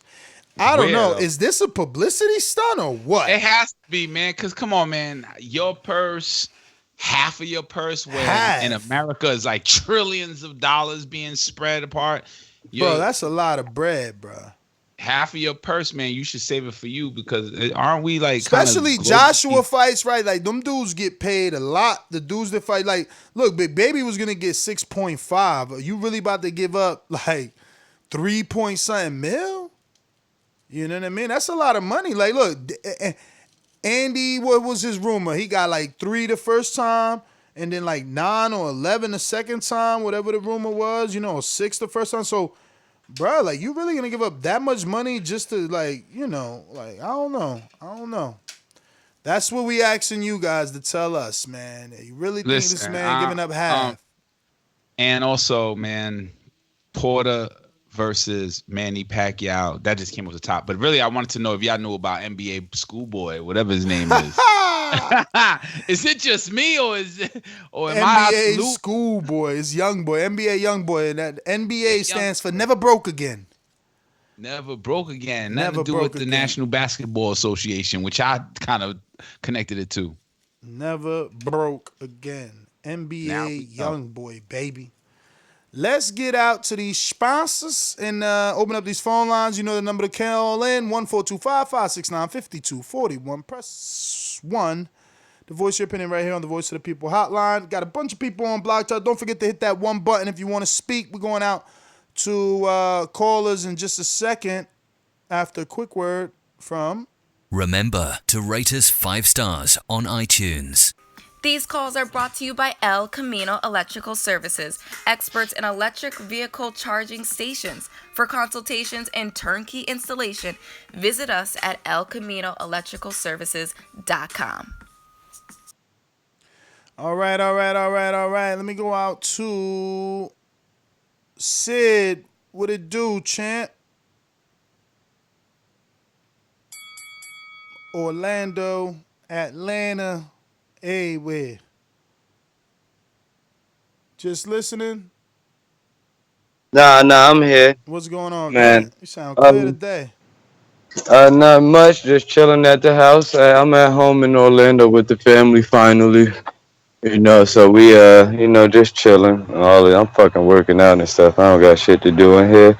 But, yeah, man, I just wanted to say good work on the show. I don't never know what the topic is. I'm about to get back to having my little notebook and writing down my little talking points. Let me ask you. So did you hear about the Mayweather, his daughter stabbing NBA Youngboy's baby mom?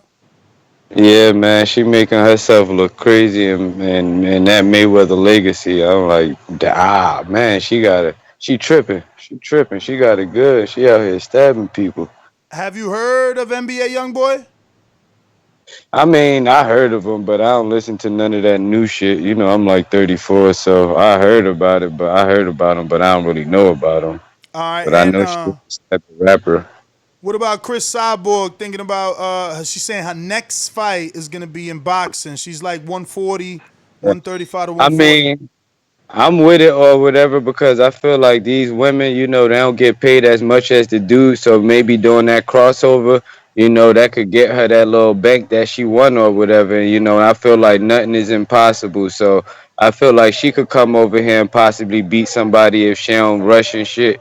And, I heard, I remember Mario saying that he don't think that Clarissa Shields will beat nobody a high tier or whatever. And I kind of agree with the Punk. But, I still think that she could go in there and do something. So I'll be with it if they do the crossover. Because shit, what else we got to do? She ain't with UFC no more. She with that other one. So, yeah, fuck it. Come over here. And Porter believes when we get back to boxing that Earl and none of the top welterweights should take a tune-up, that it should be either him versus Pacquiao, him versus Spence, or him versus Crawford. Hey, I feel like it's supposed to be what's that, Crawford versus Porter. You know what I'm saying? So Crawford, as good as everybody's saying and expect him to be, the middle mark is Porter. Like get through Porter like all the other people that had the belts did minus Pacquiao and show us something. You know what I'm saying? Like these people at 147, they established in their little 147 battles, and I feel like I want to see Crawford fight them people too. I love to see that shit. And So Andre says he wants that Derevyanchenko fight. He would love it. hell yeah. Andre need to go fight every name over in UK. He need to call out that Murata dude too, since that contract ain't work out. Well said. That is the time. Thank you. Andre need to take on Billy Joe Saunders. Yeah, Saunders running from that fight though. Let's be real. He waiting for bigger options because that was supposed to be his U.S. debut. Then he tested positive for some nasal spray that was a banned substance in America. Then he being Andre said, "Look, I'll move up to 68 and fight you." And nothing really came of that. So yeah. Let me get to looks like Brandon in Cincinnati. What up? What up, What's Brandon? going on? NBA, that's your What up? man's in them. What up, man? What's going on with you fellas? How y'all What doing up? this What Good. up? evening? But as far as the Yaya situation, man, yeah, I know y'all keep saying she grew up with the money, but growing up with money don't mean you intelligent. Don't really give you class, man. When you look at the lifestyle she was raised around, you got Floyd, house full of sack chasing hoes surrounded by her. So all she's seeing growing up is women that's gold digging with expensive taste. And she grew up around them type of women. Then if you know her mom's story, her mom was pretty much the side chick. The one that died was the main chick, so she's like the side baby. Yaya is. So she's kind of grew up like fucked up from the beginning. I mean, she had money, but seemed like out of all his kids, she was the one that was always trying to be in the spotlight. You don't really hear about the other kids, being on the social media scene with all the extra shit. And as far as Young Boy, man, yeah, he one of the hottest artists out, man. They called my son NBA Young Boy at school. He got in trouble for looking him up in class and shit. He's like 9 years old, so he's amongst the children. He's like the top dog in the rap game. Him and a few other cats. So yeah, he is big, and I mean they've been messing around for a long time. But if you remember, she's got in those social media spats with a few boxers, and they said she was fucking with Tank when she was underage and shit. So he kind of been out there for a while. So he, maybe Floyd need to get her under control, man. She kind of out here starting it up. But as far as Verge, man, I want to see Verge versus Rashidi Ellis or Verge versus Anthony Young. Somebody that's going to put up a fight. I don't know many big names, but I want to see him in there with some durable cats who are going to give him a fight. I mean, he's Damn, so Mexican. Jesse ain't durable? Yeah, Jesse for sure. Jesse's a good option, but he's coming off a loss, man. I mean, That's Anthony true. Juice Young just beat Saddam Ali, so he's coming off a win. His confidence is up. Rashidi's, undefeated, fast hands. He's on the Golden Boy roster. Good clash of style. So I What about mean, Joe? Virgil What don't about really. Palazzo, man? Collazo with top rank. Oh. Also, I mean, I don't want to see these And older cats and he that. got hurt his last fight, I think. He got injured, right? Yeah, man. That ain't proving nothing. Yeah, he got injured against the Cujatillo dude. That ain't proving nothing, man. Put him in there with some young guns who's gonna come in there to win, man. I mean, as long he ain't gotta be a sexy name with Verge. He's young, Mexican, and he's knocking everybody out. As long as he keeps winning, he's gonna be a star. So let's put him in there with somebody tough. I mean, fuck the sexy names. Give him Rashidi. Shit. I wanna see him versus Rashidi. That's my pick. Yeah, I don't know if they're gonna do Rashidi because that's Golden Boys both undefeated welterweights. I don't think they're gonna spend them like that. What you're supposed to do is definitely go after a name in the division to make your own name, and that's a Jesse Vargas, man. That's a Jesse Vargas, man. I don't know who else Golden Boy and or Matchroom have over there, But does it feel too soon for Jesse Vargas? You keep naming him, but I'm the same way. Damn. He just lost. Doesn't Jesse want a confidence? That's what I'm trying to tell you, bro. Porter saying that nobody should be asking for a tune-up. Why are you asking for a tune-up? Everything is on hold. And if boxing really don't pick up till August, September, the fuck you want a tune-up for? You had 6-8 months out the ring, man. But you talking? I mean, if you lost and you want to get a win under your, belt, go listen to the Shawn Porter interview. Porter talking from a stance where he didn't have a fight. He talking about everybody though. Go listen to the interview. But you're saying that's where he's coming from, though. He's coming from not having a fight in 2020. Jesse Vargas just had a fight right before. That's fine. That's fine. Listen, the problem is, you guys are forgetting that the zone is a business. They not here to put people on the shelf. They got their money invested in Golden Boy, so Golden Boy's invested in Vergil. We need fighters for Vergil. Where we gonna find them at? We gonna go deal with across the street when we know it's gonna be more expensive? That's the whole meaning of across the street. Knowing that you got to go borrow someone else's inventory is gonna cost you money instead of using your own. All right, so what about the casual fan that saw the Mikey Garcia versus the Jesse Vargas fight, and then now we hear Vergil Ortiz versus Jesse Vargas? You think that casual fan's gonna be like, oh yeah, that kid is the truth. He fought Mikey Garcia, or he gonna be like, oh man, that dude got beat by Mikey Garcia. That shit ain't going entertaining fight. I mean, if that's how you feel from a casual fan perspective, I guess that's your opinion, and I take that into consideration. There's no confidence right now. I'm saying you tell me who Jesse Vargas is going to fight then. I just don't think that Jesse Vargas right now is a dangerous fight for him. If he wins, cool. So who is he going to fight? I didn't dig into it like that. I was trying to dig into more like for Vergil, not for Jesse. And that's what I'm trying to tell y'all. For Jesse, there's no options. Unless it's guys like Vergil. It's over there. He got lucky to get the big fight. Don't you get it? Mikey's a one-fight deal with an option. Option to match. He got lucky to get that. There's no welterweights over there. He was going to eventually have to fight Vergil because Mikey don't belong to them for real. So Jesse got to go in there ready to win and stop the Vergil Ortiz train. Yup, and he back on the top. Exactly. But listen, I could be 100% wrong. They could find you a dude like Michael Zuski that you never heard of. I have, but he's Canadian. You know, they could bring in Castillo Clayton that nobody never heard of, but I have. He's Canadian. You know what I mean? Because if you look at the rankings, bro, that's what I'm talking about, the rankings. And not only that, I use the rankings because that's the closest to the names. But as you can see, Jesse's a name that ain't even on these rankings. You know what I mean? But Vergil needs something for people to remember him by. You know, and what fight is that? You know, where is it? I think the same is said for Jesse, actually. Ugas is a tougher fight than Jesse, but Jesse's a bigger name than Ugas. Yeah, that's a good way to put it. Yo, and look, Josecito Lopez would be a great name, but guess what? Same trainer as Ortiz. It gets sticky and mucky, and you got to go with whatever you could go with, you know? But, you know, something's got to happen. Vergil, like, they wanted to make him a star. He can't get Khan.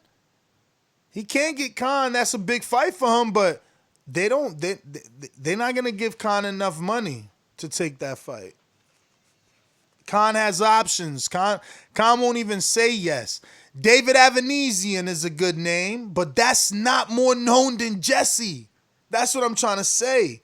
Like, if the goal of Eric Gomez and Golden Boy, which was the topic, is to, by the end of the year, if coronavirus didn't ever happen, somehow make Vergil into a star, potential star, well, then it's going to take a big name, a Josecito, a Jesse Vargas, you know, and I'm running out of welterweight names. Make him a big star. I don't think Vergil against a Josecito or a Jesse, he becomes a big star.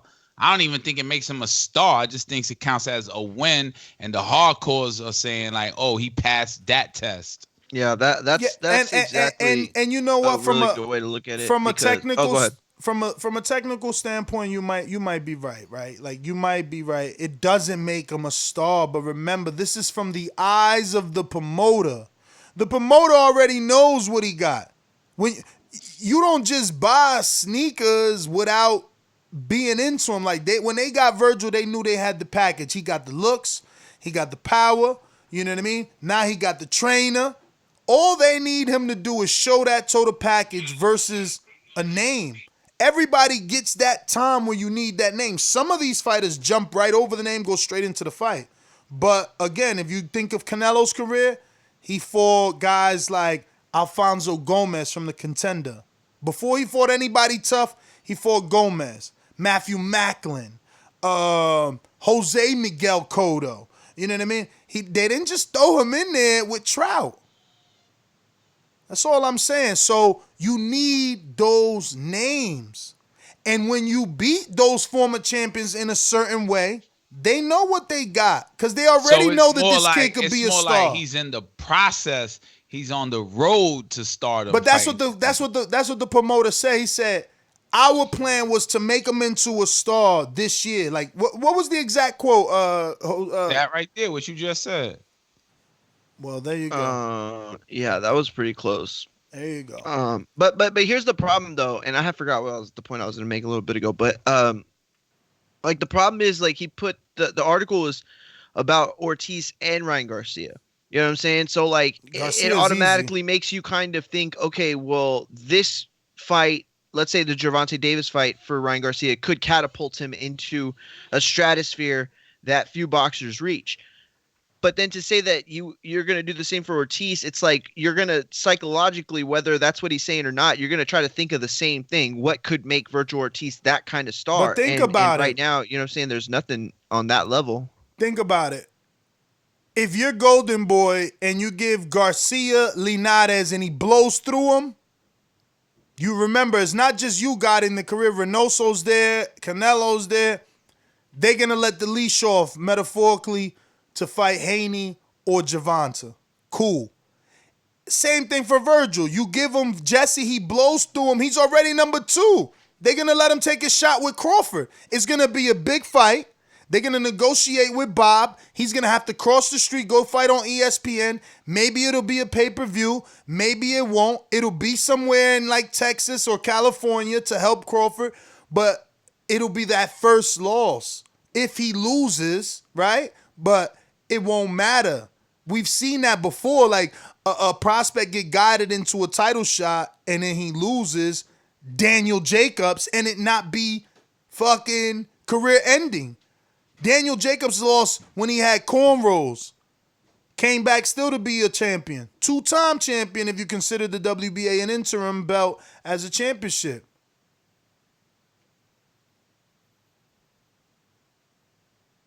Yeah, I feel you. I mean, right. Yeah. All right, so where are we going to? So I'm just saying, bro. For Golden Boy, if they guide Ortiz through a successful Vargas knockout win in Texas, he got some fandom. Now he takes his mandatory shot. Maybe it's even a purse bid. Remember, if they guide him into a mandatory, they could get into a purse bid situation with ESPN. Like, you guys are just thinking small. You saying it's not a. So what happens if he wins a purse bid situation with ESPN, brings Crawford to DAZN, and his first title shot is Crawford on DAZN? It's a big fight. What happens if he gets into a purse bid situation with ESPN and doesn't win, but he raised the price up? And now the fight is bigger. It got more attention. I mean, I just think that he's on the cusp. We had his trainer on. His trainer said they were on the cusp. You know, they're not in a rush, but they're on the cusp. And the thing is, we don't even know. One fight could be enough for them, you know. But he would be in position, I believe, with a Vargas fight. But let me go out to Israel. Talk to me. Hey, good evening, fellas. How y'all doing? How are you, brother? Good evening. I'm doing well. I'm going to skip the NBA young blood. I don't really know who that is. But on the Vergil Vargas, I think it's a perfect fight. Win-win for Vergil. He's up and coming. Not a lot of names on the resume, but Vargas does have those names. He just gave Mikey a test. Some people even said that they'd scored it for Vargas. That was after the Border Wars. I was actually there. It was a pretty close fight. And I had the first 4 for Vargas. So if he took Mikey to decision, or did he take him? Or did he? I think he took him to decision. And then Vergil comes out and knocks him out. I think it's a win-win for Vergil. And Vargas's name is not. I think Vergil's got a lot more cachet with his name. I don't know what Mario was talking about earlier. But that's it, boys. Y'all have a good evening. All right. Well, thanks for calling in, Israel. Man, I like that fight, but look, I could be just so stuck on Vargas that I'm overlooking another fighter, man. So if you guys got any suggestions, definitely let us know, because I don't know. I really don't see on that DAZN side of the street what is out there that's such a big name for Vergil to turn into this potential star, overnight star, whatever that is. Hold on here. Let me see what we got. We're going out to King Born. Talk to me. Hey guys, what's going on? Hey, that thing with Floyd Mayweather, he got to come save his daughter, man. Like you said, she grew up around just a lot of women that leaning on a man and just fucking with a man because he got money and everything, So he need to get his daughter, send her out the country, send her somewhere, put her in school. He got that money. She could be a doctor, lawyer, something. She only 19. You know what I mean? But I just want to hey Cass, you went What's to up? You from Brooklyn? What's up, brother? You from Brooklyn? Yeah, I know Brooklyn. Okay, what part? Well. Gowanus. What part of Brooklyn you from? Oh, okay. Because when I was listening yesterday, you talking about Decepticons and everything, and I remember like my boy was running the Bushwhackons and everything. So I'm from Brooklyn too. I'm from Crown Heights, Empire, Utica, over there where the White Castle at and everything. My family over there. Yeah. Utica. Right off of Utica. Yeah. Over there by Utica. Castle, yeah. I'm thinking like the Burger King or McDonald's that's right there by Prospect Park. Oh yeah, you know, because I just, I always ID with you, Cash. You know what I'm saying? Love you, brother. Listen, let's stir it up real quick. What's going on? You know what, Ness? Why don't we get Gable Flores against Boots Ennis at 147? See who nice. Whoever win, propel him to stardom. What you think? Boots is nice. Oh, Gabriel, I got to shout out Info Joe. Gabriel too small. He ain't no 147. Oh, all right. So listen, shout out to Info Joe because we talking about what about Pro Grace versus Boots Ennis at 147, 140. Pro Gray already fighting. What you think about that? That fight signed After that, already. Or what about Ugas against Boots Ennis? What you think? That's the fight that 147. That's the fight we was talking about. We did that show the other day. They've been beefing with each other. Not really beefing, but they went back and forth kind of on Twitter, and that's a good fight. That's a good fight for Ennis. Yeah, that's a great fight. Who's going to embarrass him? But for Ugas, he probably going to look at Al like, why would I fight that dude? Like, I need a title shot. I beat Porter and got robbed. Like, get me a title shot. Why you getting me another prospect that nobody never heard of? He ain't beat no Porter. Put Ugas against EJ. He ain't beat no Porter. That's allegedly. Hey, he'll be happy. Allegedly. He'll be happy with Porter. I mean, with EJ. That's what I'm trying to tell you. For him, he looking at it like, bruh, I already beat prospects. Like, I want a champion. Why you trying to put me in there with Ennis? That's backwards. Cause he ain't ready. Oh, He ain't ready for that fire. but that's what I'm saying. Some people I said had it. him winning, He ain't. but some people had him winning the Porter Dog. fight. Listen, you can't hit. You can't hit what's not there. You remember? You remember when you was? Remember you?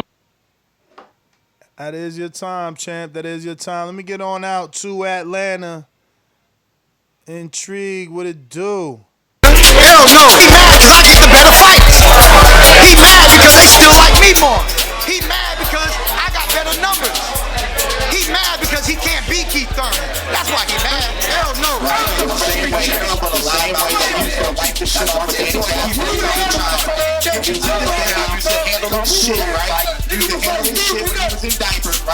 And now you trying to handle his shit now. Yeah, God damn. That intro, it starts off real hard. Nah, right? I ain't adjusted, but that's because he sent the new one. He keep trying to get it right. That shit still don't sound good. It's still too distorted at the end. Because that's a legendary interview right there. That's my favorite interview, Keith Thurman. He was talking about Earl Spence. That end, down, but your man ain't go down. You got to cut the whole back end. I'm telling you, that whole back end ain't no good. I don't even know what's being said on the back. Distorted, yeah. It's real distorted. You need some Intrigue. kind of... Yeah.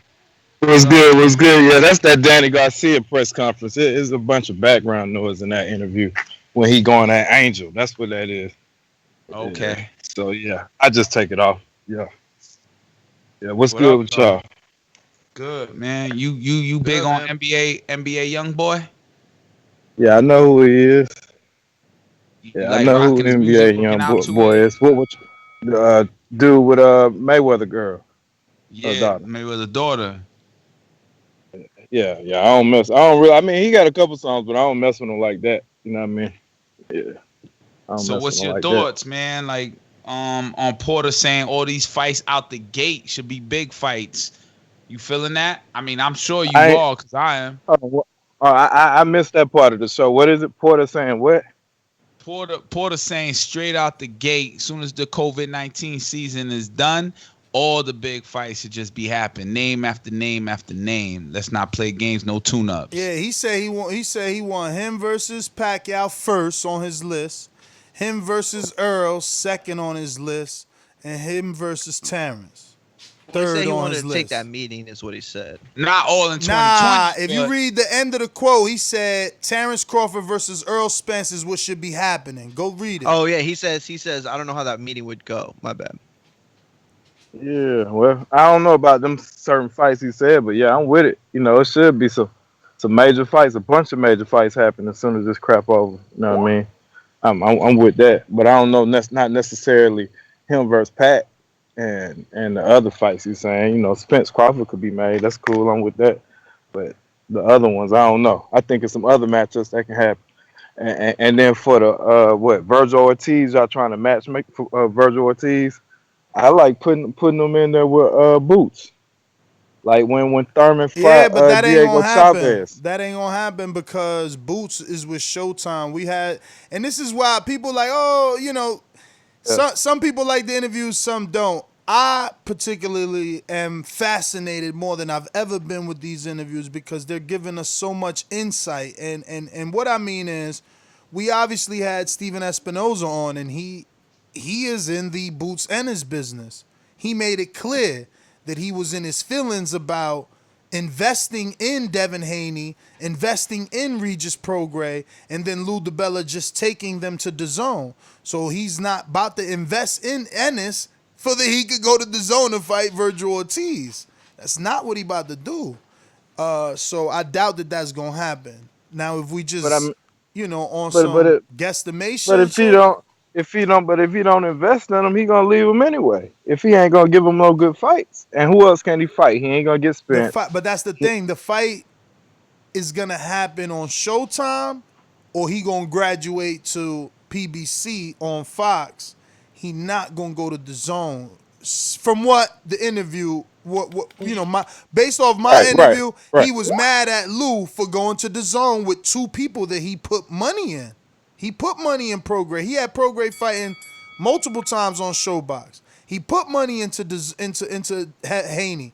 You know what I mean? He put Haney on TV a couple times. Then he did all them all them series on him. Like yo, vignettes. You know, they played him. And I get it. He tight. So he not about to. You think he helping Boots. Boots ain't getting no TV time. Now he getting TV time because of Steven Espinoza. He not about to let him go over there. It ain't gonna happen. But maybe it does, and he's just gonna be mad again the way he was mad, right? Could be. Could work out that way. What else? Let's see who's out here. Let me go to Steve in Chicago. What's going on? Yeah, how you guys doing tonight? All good, brother. How are you? All right. Yeah, on the first topic, I don't really have much to speak on that. I posted it on Patreon just because I thought it was newsworthy, but I'm an older guy, so I really can't speak on that. But as far as what Porter's saying, my issue with what he's saying is, do you think the money's going to be there? I think money's going to be tight for all of these guys, for DAZN, for Fox, for ESPN. You don't think so?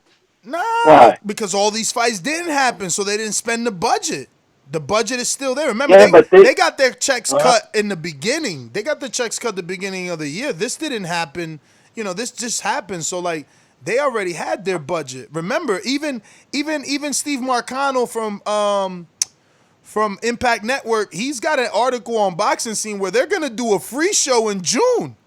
They're giving out tickets, bro. Oh, okay. Yeah, nah, man. There's gonna probably be a little bit extra money because we missed. If imagine if it's like we're going off of Shawn Porter's hypothetical, he's talking September, October, and that's what he's saying. He's saying if we get into August, September, well then Earl, no one needs a tune-up. We've been out the ring long enough. We know how to stay in shape. We should be going straight into big fights because we're going to be competing with NBA and NFL now. And if we want to compete with them, we got to put the best versus the best. That's what he's saying. That's the context of it. Oh, good. All right.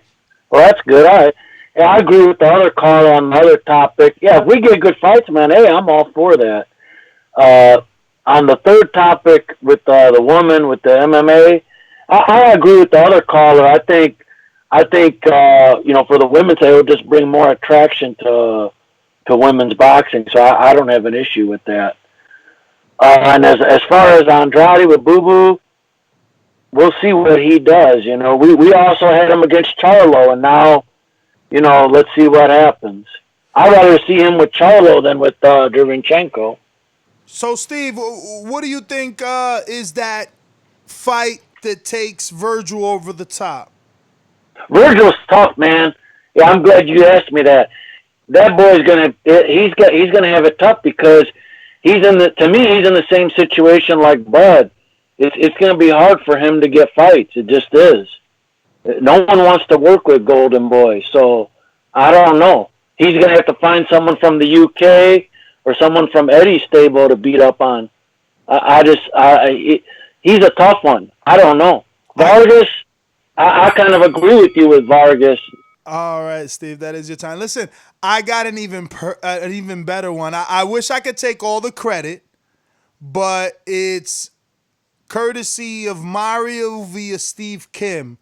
Mario sent me a link on, some article Steve Kim wrote with Dan Rayfield on ESPN about best divisions or something like that. And in that article, he said there was a topic that said it's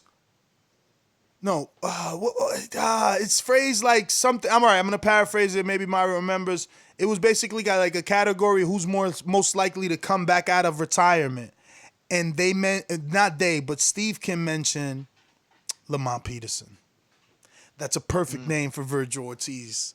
And obviously Lamont's gonna have those Al Heyman ties. There's no reason for him to come back into boxing without Al. But if they could get him, even with Al, but if they could get him out of retirement, that's a name for Vergil. Now, I don't think it does as much as it does for I think the Jesse name is a bigger fight in Texas. Where do you do Lamont and Vergil? You know what I mean? Yeah, you know what's that's a another tougher good one. name now that I'm thinking, giving it more time? Damn. Could they I get got a it? name. Couldn't they get this name? Could they get this name? Go I ahead. got a name I think they can get. Who? Adrian Granados. Yeah, but he's 40, man. He's 140, man. I mean, look. I knew I was off on the weight class. Nah. He fought at 47 a few times. We just had him on the show. And he wants to fight at 47 too. Yeah. But we know that he's undersized at that weight, and like to fight Vergil. That's true. To fight Vergil, but he is Mexican. And yo, does Chicano mean like you from Chicago and a Mexicano, or is that something totally different? No, that's something totally different. Oh, okay. What's that mean though?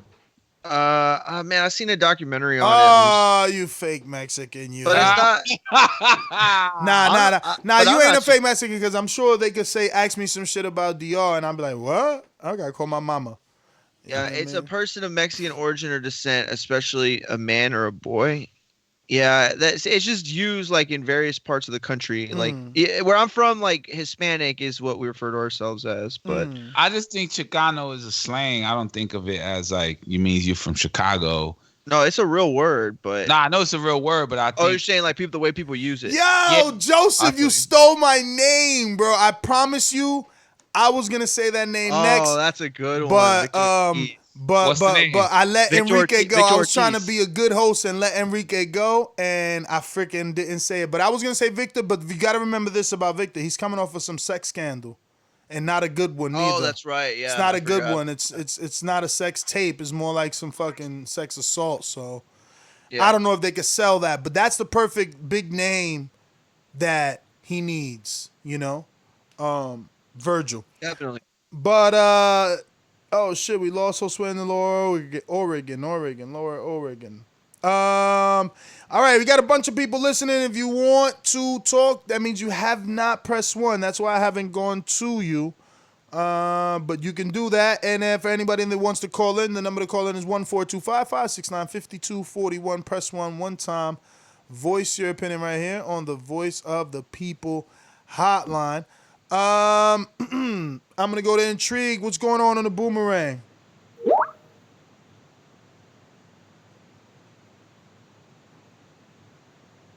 Yeah, Boomerang. What up, Intrigue? I guess working out. Okay, there you go. Yeah. Nah, I would eat. Nah, I don't got really nothing else to add, man. Except on the Ortiz and Boots thing, man. Why can't they come to Showtime? Why can't they bring Ortiz to Showtime? I just highly doubt it, man. Remember, Golden Boy's starving over there for stars, bro. Like they got Golden Boy ain't gonna let that go down. Yeah, man, they got a few stars on that you could count on one hand. It's Canelo. Next up is who's their biggest star next? Ryan. Then I guess Vergil's right there. Because Vergil would have to be like the A side in the negotiations anyway, you know? Yeah. And I just don't see them seceding that at all. Well, the other name I would say would be Ugas. If he don't give Boots a fight, I'll put Ortiz with Ugas. I like that name. Again, it's too much risk, not enough reward. That's why I said Vargas. Vargas brings the name and the name recognition. He's been in there with Pacquiao. Now he was in there with Mikey. You know, he was in there. I don't know. You look through his resume. He's been there with Josecito Lopez, other people, and it's just like these other names don't do it. They're trying to make Vergil into a star, and you need a name. That's why Canelo fought an old Mosley and Alfonso Gomez's of the world. Like, you need to build him in front of the casual fans. Yeah, I ain't mad at that fight, but after he wins that fight, where does he go from there? Who? Ortiz? Vergil? I mean, he could. Yeah, Vergil. He'll probably be mandatory now in the WBO, remember? He's already number 2 in the WBO, so that's all they really need is a couple of fights to get him big enough to get a better purse in the Crawford mandatory, because they could go to purse bid. They could go to purse bid. They could get the zone to really show how much they invested into Vergil. We just, not thinking big, but yeah, like I just heard on the interview with him, he was saying he wasn't gonna be ready for Crawford for 2 years. So that's why I'm like, all right. So look, so think about it. We already in April, the 4th month. You know what I mean? We passed the first quarter, so you know, we if we going off of Shawn Porter's hypothetical, we talking August, September, right? Everybody's back in September. Vergil gets the Jesse Vargas fight in September. Now we in 2021, right? Mm-hmm. He moves up. Now he's probably number one. Not yet the mandatory. So he gets another fight, the Ugas fight, the Ennis fight. Now it's time to fight Crawford. Like, he's on the cusp. They gotta be careful. He's on the cusp of a title shot, and it's never a problem if you lose in a title shot. Yeah. You know, like Yeah. if he fights Jesse next, and I don't even know, some other can, bro, like a can with a name. Like, Jesse's not a can. That's not what I mean. But I'm just saying, he could fight two more people and just wait on his title shot. And if he lose, ain't nobody gonna say nothing. Oh, he was young. It's okay. He'll be back. Crawford's that great. You know, he'll win versus another champion. Like, it always happens like that. Yeah. That makes sense. Yeah, so I ain't mad at the Vargas fight. I feel it. What I don't think is that I don't think they'll put him in there with Boots unless they see something. Unless we see, but we ain't seen that yet. Boots been in there with people he's supposed to be. We got to see him in with some resistance. I need resistance, man. Show me resistance, and that you could get over that resistance and adversity, and then I'm all with you. Yeah, they're not putting him in with Boots. I'm just throwing that name. They never would do that because he'll lose that. He's definitely losing against Boots. I mean, telling you that I don't right now. know, man. Slick fighters always, you know, they kryptonite is a big punch to the face, and somebody on the Vergil Ortiz side got a big punch. Boots knocking him out, man. Trust my word on that.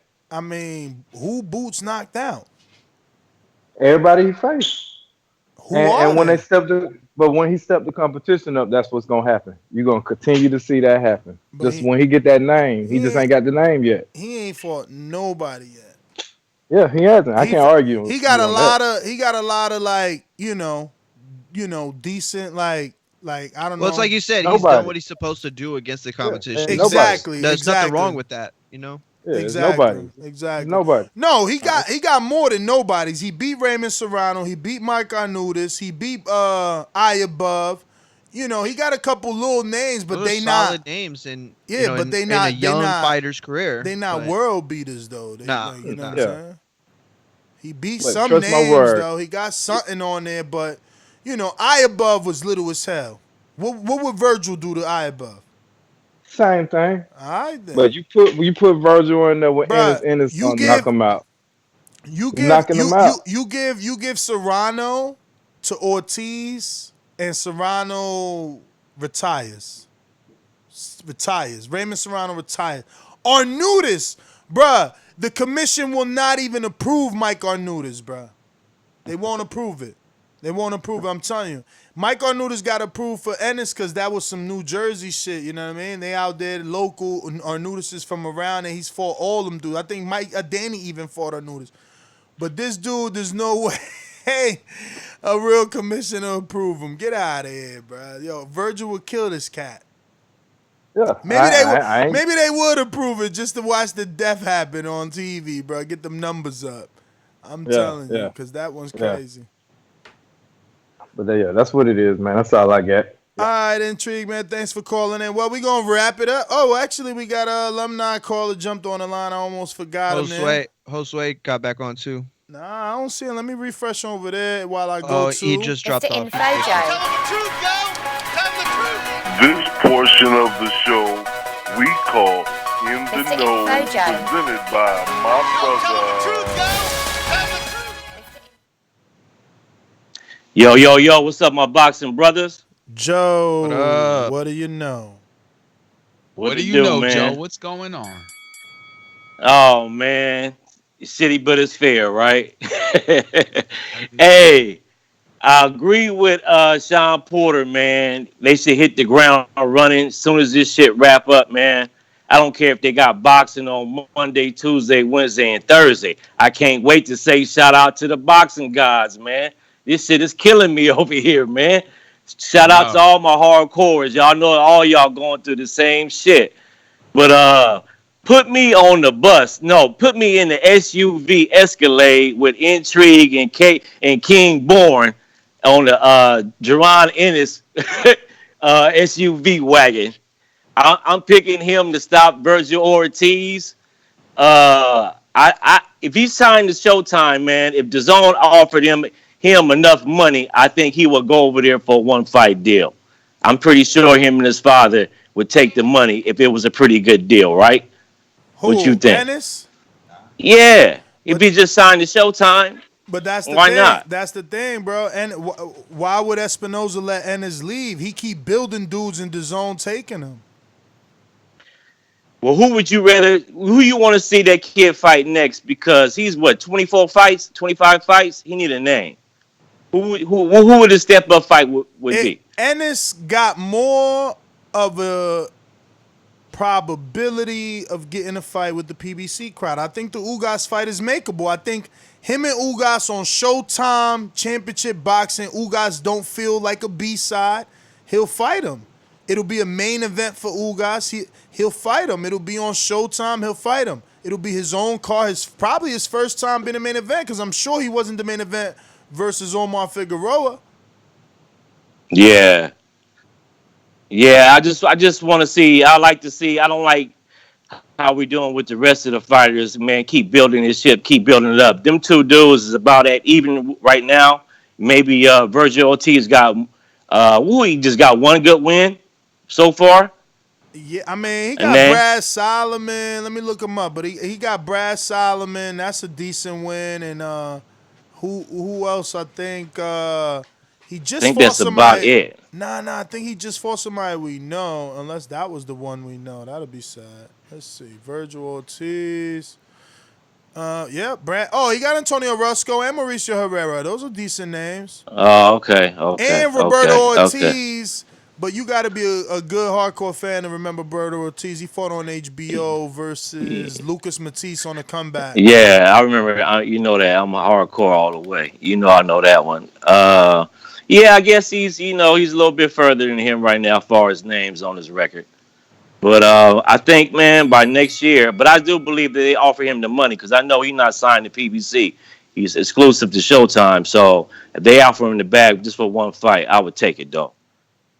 And look, let me see. Is this Juan Carlos Salgado, the former champ? Oh shit, they've been believing in Ortiz. I mean, Juan Carlos Salgado. I said that earlier. Yeah, but he was getting murdered though. He was on like a murder. Of course. By the time Ortiz fought him, he was like. There's still a separation between him and the level of opposition he had been facing before. Well, what I was gonna say is, do you see a separation between Ortiz's opposition and Ennis's opposition? Is it safe to say Ortiz got better opposition? Is that why he's ranked higher? I would say that with Antonio Orozco. Ennis is ranked number 12 in the WBO. I got a fighter for and 14 in the IBF. Ennis is coming, but he's gonna need like at least another 2 years. He's so. Unless Showtime's gonna pay for a fight. You know? I have the crossover fight for Vergil Ortiz. That's what we should be saying. See, that's why we need you on the show. That's the phrase.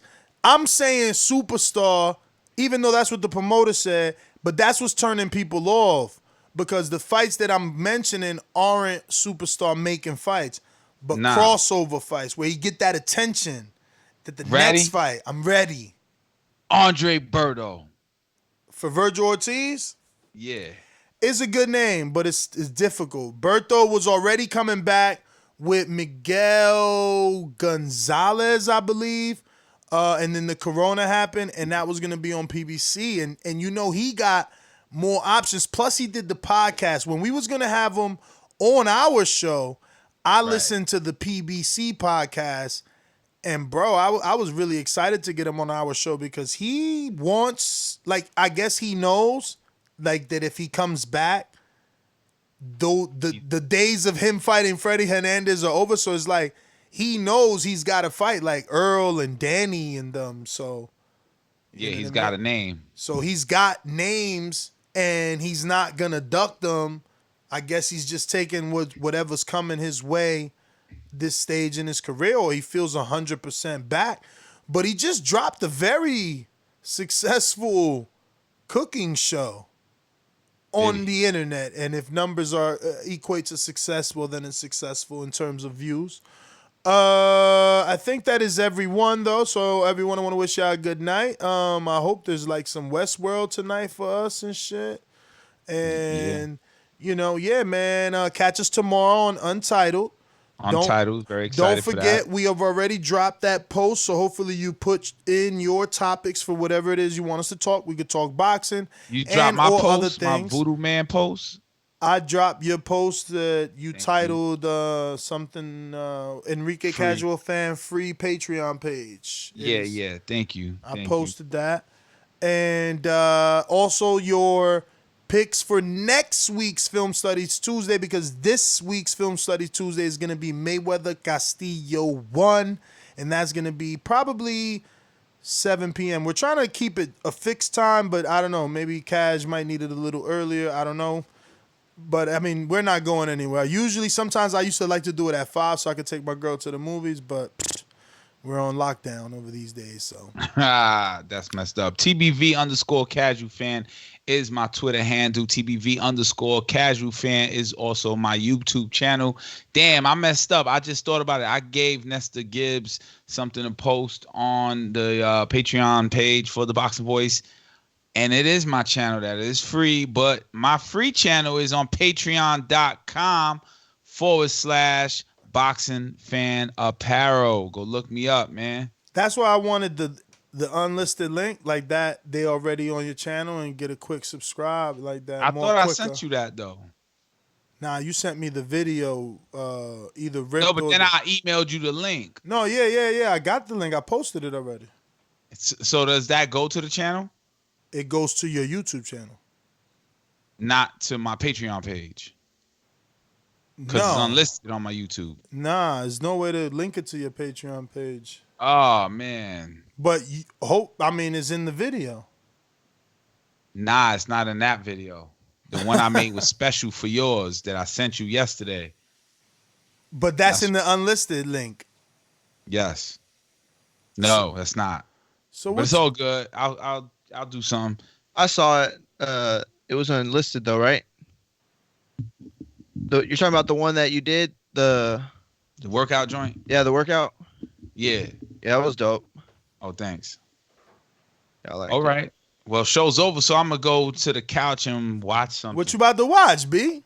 Give him a taste of Untitled. Untitled. I want to revisit. Nah. Don't bring up subjects. I'm talking about what you gonna watch. Give him a taste. Not sure. Probably gonna throw on.